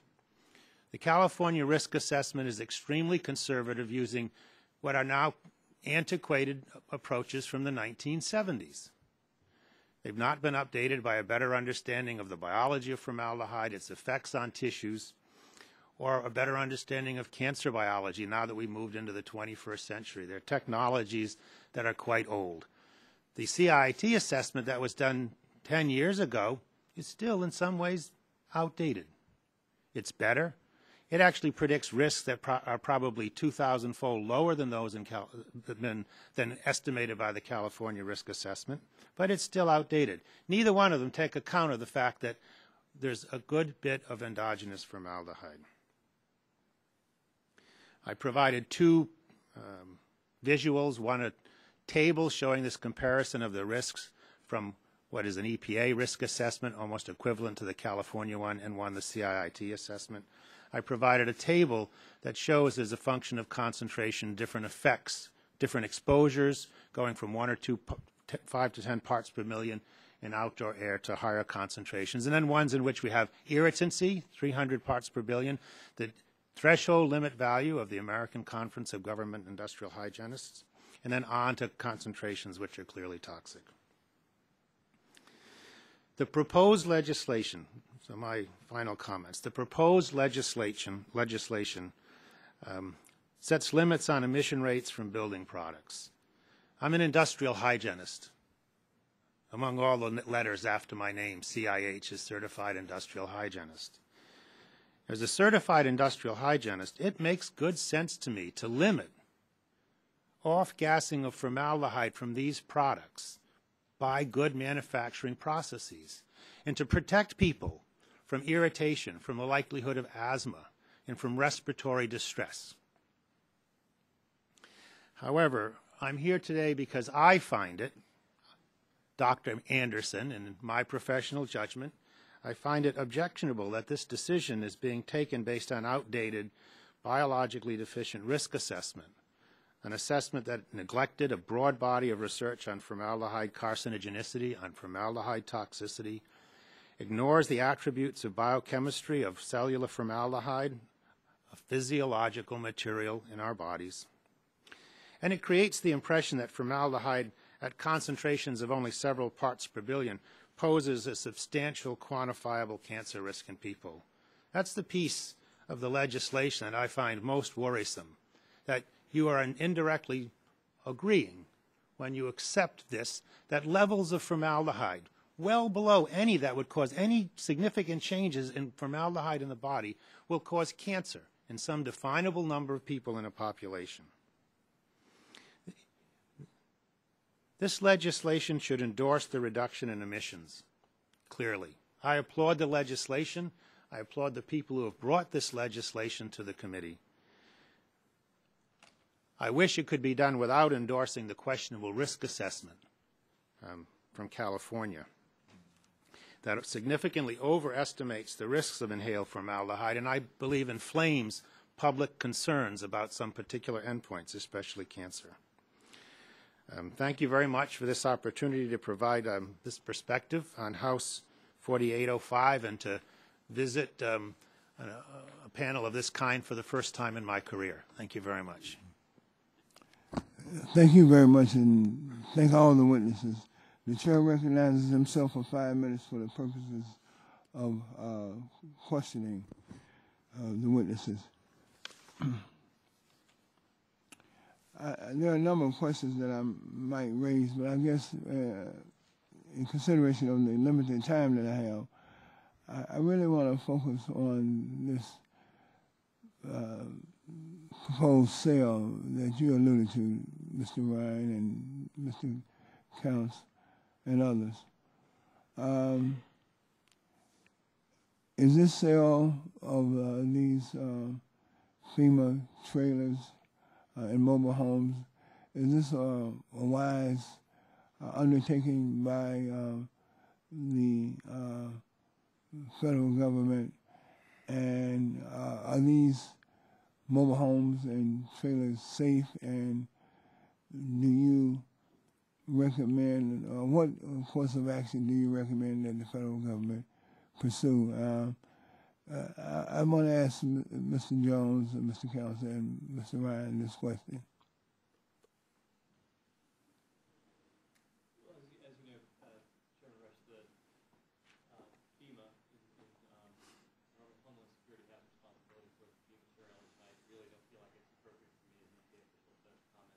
Duly noted. Sorry about that. Yes.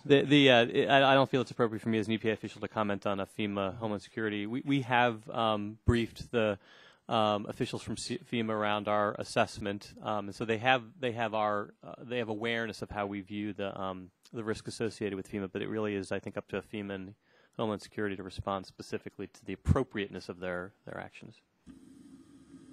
Mr. Counts or any other, Mr. Ryan, any Mr. Julia and Dr. Anderson, if you have any comments. I have 3 minutes, so.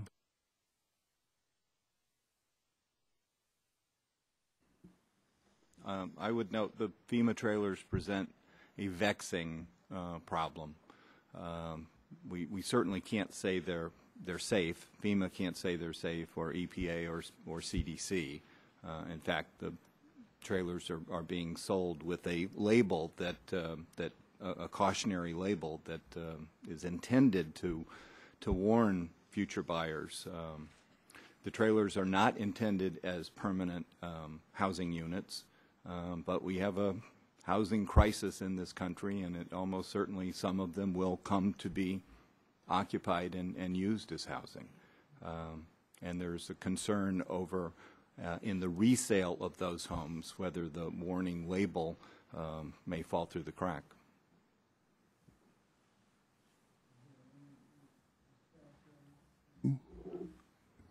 I feel I wouldn't be qualified to respond on the FEMA trailers. Our members are not in the trailer business, nor do they supply to that industry. But so I will.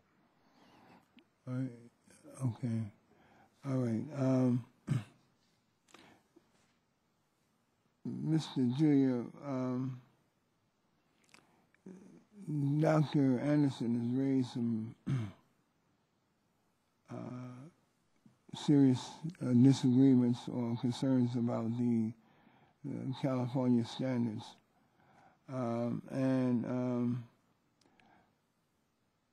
What percentage of your membership are affected by the California standards?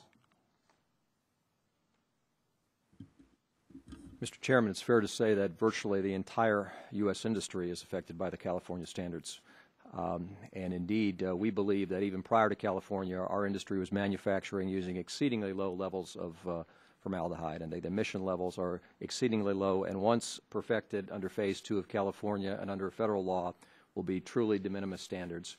Moreover, the California rule, as this federal bill does, incentivizes industry to develop even lower what are called ULEF and NAUF adhesive systems, which indeed would do exactly what I believe public policy should do, which would be to promote technological innovation and capital investment in lower emitting technologies.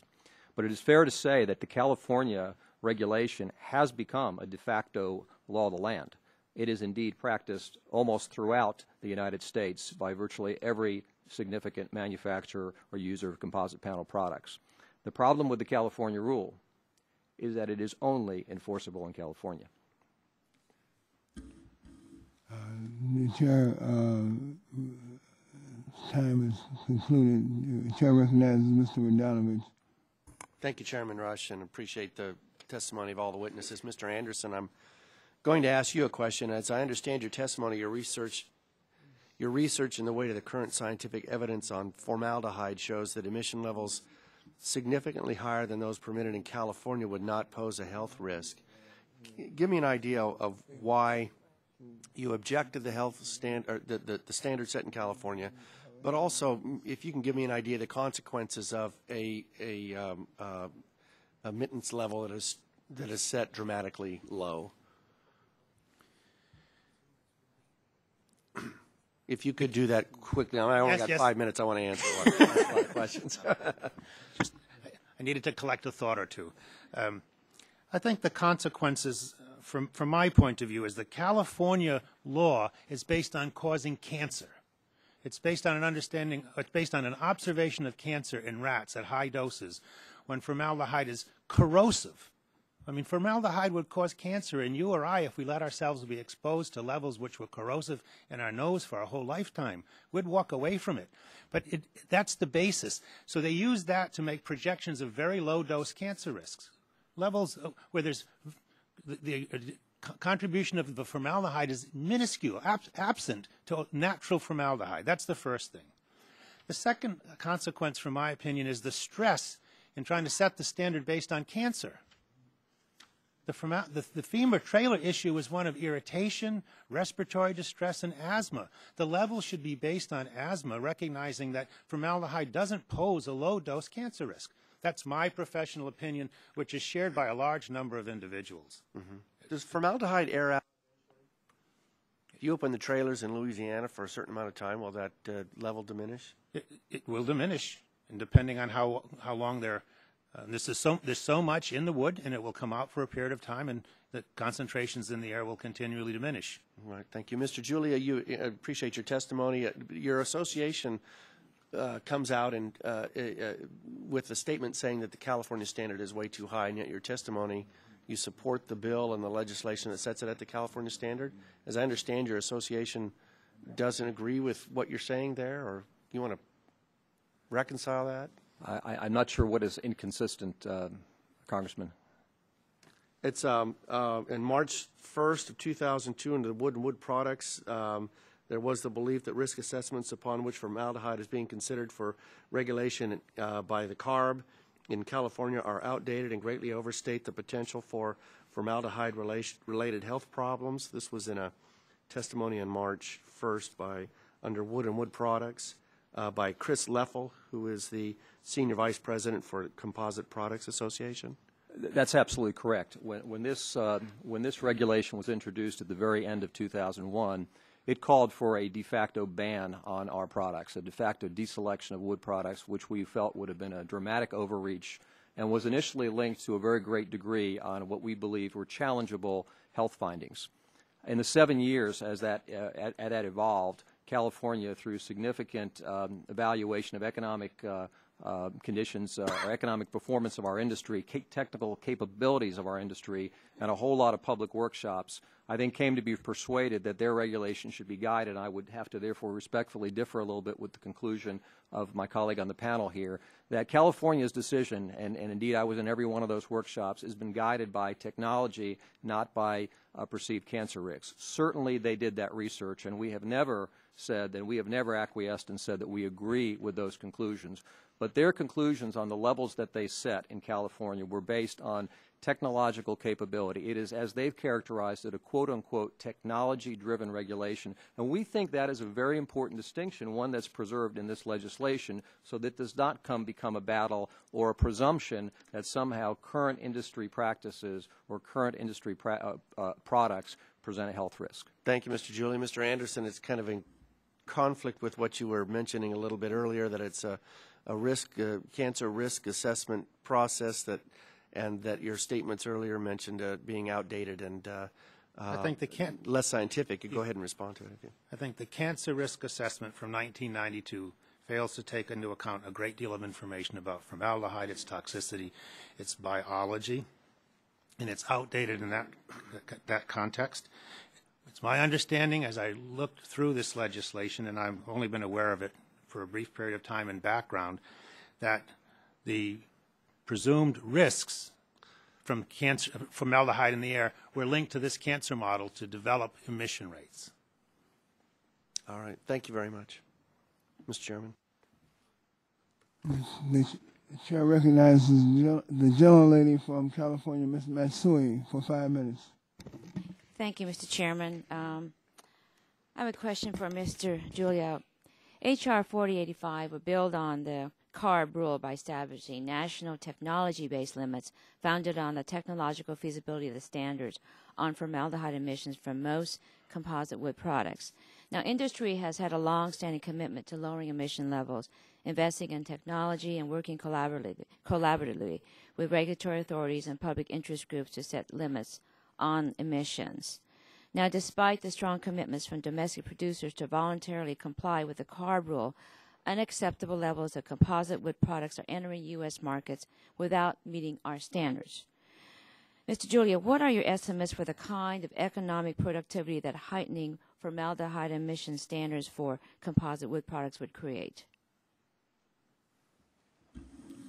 Well, when the state of California first introduced its regulation, I think I was quoted at one of the first public hearings in saying that this was going to be the law of unintended consequences, that if in fact it didn't address trade issues and indeed create and ensure a level playing field for domestic production, that we would in fact have the law of unintended consequences, that in fact domestic producers would be required to apply with a potentially very onerous regulation, whereas offshore producers would perhaps not have to comply with it, and indeed more of that product, the very product that California was concerned about, would enter the U.S. marketplace.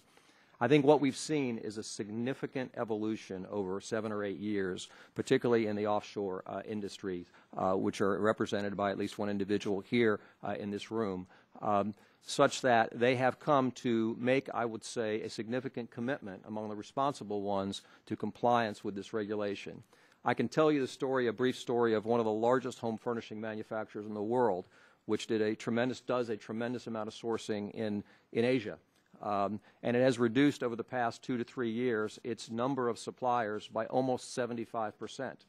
It really becomes a survival of the fittest sort of a thing, where they have taken a look at their ability of their sources to meet the expectations, not only in California but throughout the United States, of the stewardship that's required in the California rule and would be required here. And they've made the internal decision that for a matter of public policy, for a matter of corporate policy, and for a matter of liability, they will only be sourcing for companies who can verify indeed that they produce products to lower formaldehyde levels.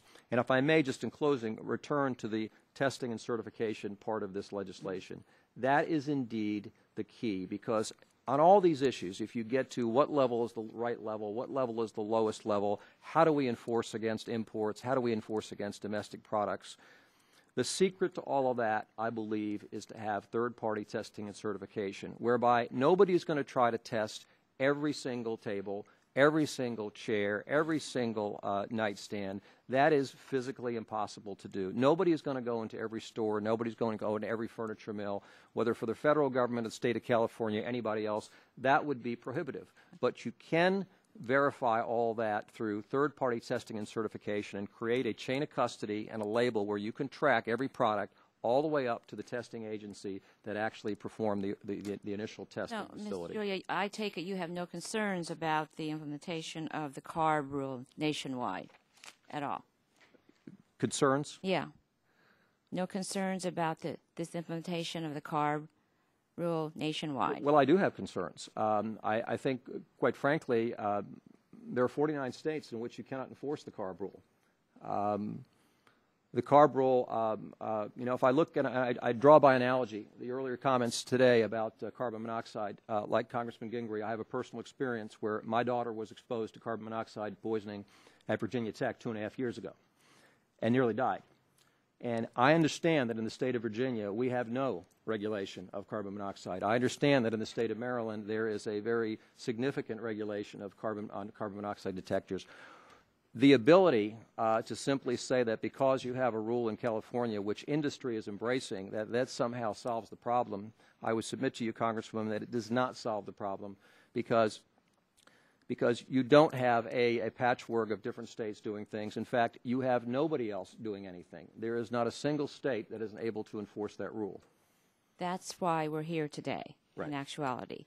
So I don't have much time, so I would yield back unless we have further time later on. The chair will consider that. The chair now recognizes the gentleman from Louisiana, Mr. Scalise, for 5 minutes. Thank you, Mr. Chairman. Just a few questions. First from Mr. Julia. You had stated that if Congress directs the EPA to establish a federal standard based on California's parameters, this will only help ensure that other states are not tempted to initiate a rule of their own. And so I guess what I want to know is, do you know where specifically in the bill are other states prevented from passing different laws and regulations? Congressman, they're not. There's nothing in this bill that calls for federal preemption, and obviously it has been an issue of concern to a lot of folks.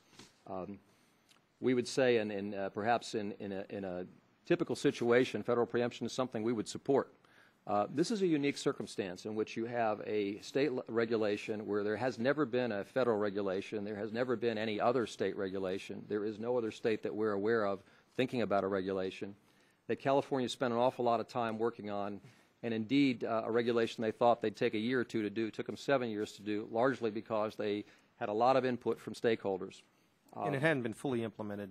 It is in the process of being implemented. By the time this federal schedule kicks in, it will be fully implemented, other than the sell-through periods of it. we believe that because of the unique situation here and because of the difficulty of reaching, I'll say accommodation within the Congress on this issue of preemption or not preemption, if you take a look at the particular facts and circumstances that really make this situation unique, you have a rule that the regulatory community, you have a rule that all of the industry stakeholders throughout the supply chain have embraced, that the environmental community, the healthcare and labor community have embraced. We would argue that, there is, I would just pose the rhetorical question, where else would California or any other state go at this point if the federal government stepped in and said, we're going to take that model, we're going to make it apply to the entire United States? Essentially, I would say problem solved. There's really no other place for a state agency, California included, to go at that point in terms of regulating our products. And that's certainly our hope and intention. All right, thanks. Mr.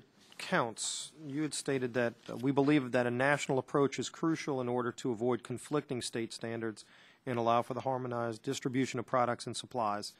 Yet, of course, this legislation doesn't do anything to stop other states from enacting different or conflicting regulations. Would you be concerned if other states enacted different laws or regulations? It's certainly a concern. Anytime you would have to create different products for your supply chain in different states would be very cost prohibitive. It's our thought that this is the most stringent standard in the world, and there's no incentive for other states to follow and develop their own formaldehyde standard if we have a national standard that's in place. All right, thank you. I yield back. The chair wants to announce that we will have additional questions and of the witnesses. The chair recognizes himself for up to 3 minutes. The chair will allot 3 minutes for each member to ask additional questions. I want to clarify something for the record. In his written statement, Mr. Julia characterized the legislation as not giving EPA the ability to establish emissions limits that are different from those set by California. Mr. Jones, in fact, doesn't the legislation permit EPA to set formaldehyde standards at a different level after the initial rulemaking required by the bill? Chairman Rush, the bill initially requires the agency to set formaldehyde standards that are the functional equivalent of the CARB standard. That's what the provision itself does. That wouldn't take away EPA's existing authorities under TSCA Section 6 to regulate formaldehyde if it could make the findings required under Section 6. So that authority would remain intact despite implementation of the bill that's before the Congress right now. Recognizes the ranking member for 3 minutes. Thank you, Mr. Chairman. Mr. Julia, I recognize the national standard sounds good.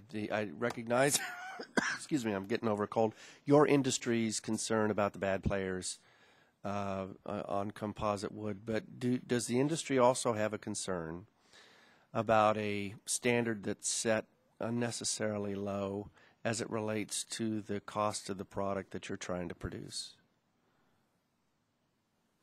We absolutely would have such a concern, and at very many of the workshops in California, this is exactly the argument that we made, because if you look at the record, the initial proposals coming out of California were indeed very different than what ended up being the California rule, and we felt that over a period of years in education and working cooperatively with the staff of the California Air Resources Board, they came to appreciate the technological capabilities of the industry, the curve that we have been on of lowering our emission levels. We have never said, either prior to the California rule or since then, that anything that we make is in any way, shape, or form dangerous to public health. We have never addressed in those hearings that issue of the perceived risk. We believe it's a legitimate inquiry, but we don't think it bears on the issue here, in that the levels that we're talking about in this legislation are so low, we don't believe that they rise to the occasion of asking the health concerns and the exposure concerns that some parties would like to bring to the table. Yet, Mr. Anderson, your conviction's pretty firm that what the standard could be 10 times higher and not pose a risk? I believe that, but there's another significant concern I have. It's this idea that we're going to be conservative based on cancer, and then talk about numbers of cancers people will have. I think this is a disservice to public health. It's a disservice to my neighbors who only hear that this can cause cancer. When it's not a significant carcinogen, it needs to be regulated based on the right reasons, and these regulations and assessments need to take into the body of information. I guess you're hearing a purist here, that we have to do this for the right reason, and we shouldn't be scaring people. Right now, we scare people with these conservative estimates that say you're going to have cancer. 1 in a million will have cancer. All people hear is you will have cancer, and especially for things that aren't legitimate carcinogens at realistic human exposure levels. This is terrible public health policy. That's my professional judgment. Thank you, Mr. Anderson. Thank you, Mr. Chairman. Ms. Matsui is recognized for 3 minutes. Thank you, Mr. Chairman. I have a question for Mr. Counts. We understand that this has been a long process, and I think it's been addressed before that at the beginning of the process there was wide disagreement. But through the process, I guess it took about 7 years or so, there became a cooperative effort here between industry, the regulatory authorities, and the public interest groups.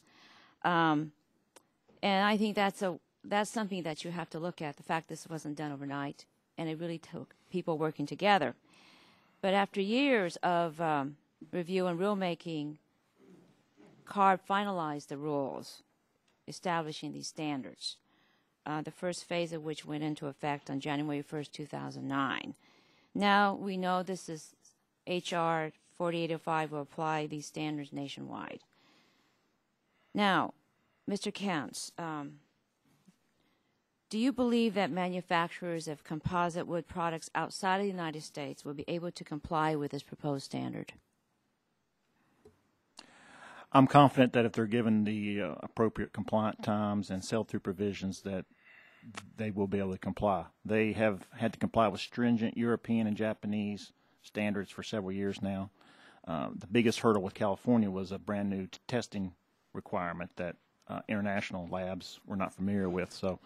But they're getting up to speed on that, and compliance is coming along very aggressively. So I'm confident that on a national basis, given the proper timeline, they can comply. Does AHFA anticipate any issues maintaining adequate supply levels once the regulation is promulgated? Well, the United States is the largest market for home furnishings in the world. So, and this is the most stringent standard in the world. So as we get to phase 2 of the California levels on a national basis, there's going to be some trial and error from our panel suppliers to make sure that they're complying. There's going to be, unless the economy improves greatly, there's going to be a lot of inventory out there that's non-compliant. We just need to make sure we have adequate time to sell through all that product and work through the kinks, but hopefully that will not be a major issue. And what steps has industry generally and AFHA taken to reduce formaldehyde emissions over the years? Well, we have several members that distribute nationally, and they are embracing the California standard on a national level. We have some members that do not sell into California, and they're finding it harder and harder to find panel that would not be compliant with California. So we are instructing them that the national standard is very likely, and they need to move forward in that direction. And we're providing them with education and tools to make them make that happen. Okay, thank you, and I yield back. Mr. Scalise, you. Thanks, Mr. Chairman. A couple of questions for Mr. Jones. Some of the panelists lament the perceived length of a Section 6A rulemaking process. If in attempting to apply the CARB standard, if EPA used the quality control order provisions in Section 6B instead, are there such concerns? Thank you, Mr. Scalise. The Section 6B under TSCA allows the agency to do facility-by-facility regulation. For some industries where there may be 2 or 3 facilities, it might be more expeditious to go in that manner. In the case of formaldehyde in in pressed wood, I believe there are hundreds of facilities, and so it may actually be longer using 6B, going facility by facility, than just having a national standard under 6A. Okay, it seems to me that the major issue is imports. And what can EPA do under all of the existing legal authorities to address the issue of wood products with higher formaldehyde levels that are coming into our country from other nations? So if there were a federal regulation, either because we acted under 6A or this bill became law, it would apply to imports. But what can you do under your current legal authority? Are there more things you can be doing right now to address those imports that are coming in from other countries that have higher levels? We would have to have a regulation in place, either one that we initiated or that was initiated because this bill became law, before we could do anything related to imports. And right now there is not a federal regulation. Clean air doesn't give any kind of ability to you? I don't believe that a hazardous air pollutant regulation would have any ability to influence imports, but that's something we can confirm. All right, thanks. I yield back. The chair would recognize himself for just a couple of more questions of Mr. Jones. And the chair will, any other member who have an additional question, you will be recognized. Mr. Jones, if EPA were to set different standards in the future, they would have to be issued under TSCA. Is that correct? That's correct, Chairman Rush. But the EPA has found it exceptionally difficult, if not impossible, to use that statute to regulate chemicals like formaldehyde. Would you agree that the inherent limitation of TSCA raises serious legal obstacles for EPA or this or any other issue? I would agree with that. The agency is pursuing a formaldehyde assessment that may well lead to a regulation, but it is going to be very difficult and tricky for us to get over the hurdle of least burdensome, the potential permutations that you'd need to analyze before you could be affirmative in your determination that you've picked the least burdensome, has proven to be very difficult for the agency. And so we see that we are probably 3 to 4 years away from having a formaldehyde regulation in place, but we are going to try to work with the existing statute to see what we can do. Mr. Ryan, do you have any comments on that, on this issue that I raised?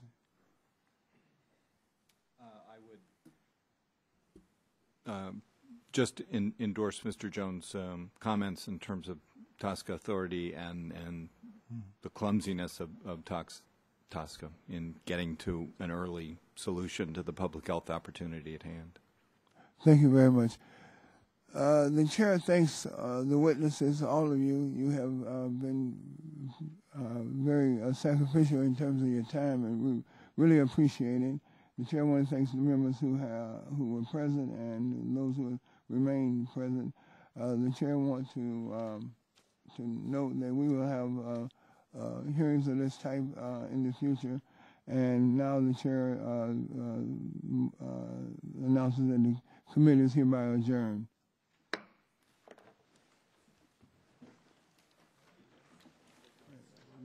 That's it. Another one under the belt. Okay. Huh? Your testimony. Yeah, let me take this one.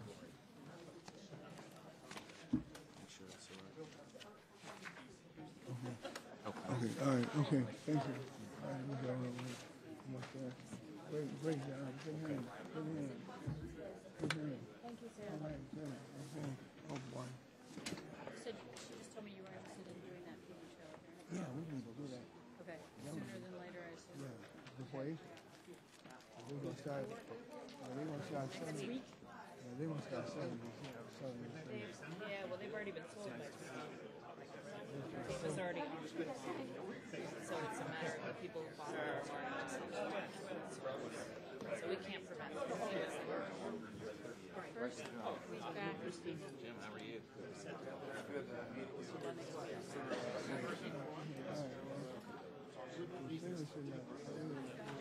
Write a letter.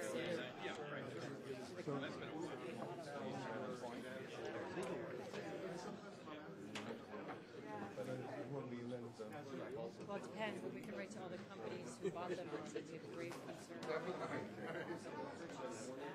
Doing with the sale.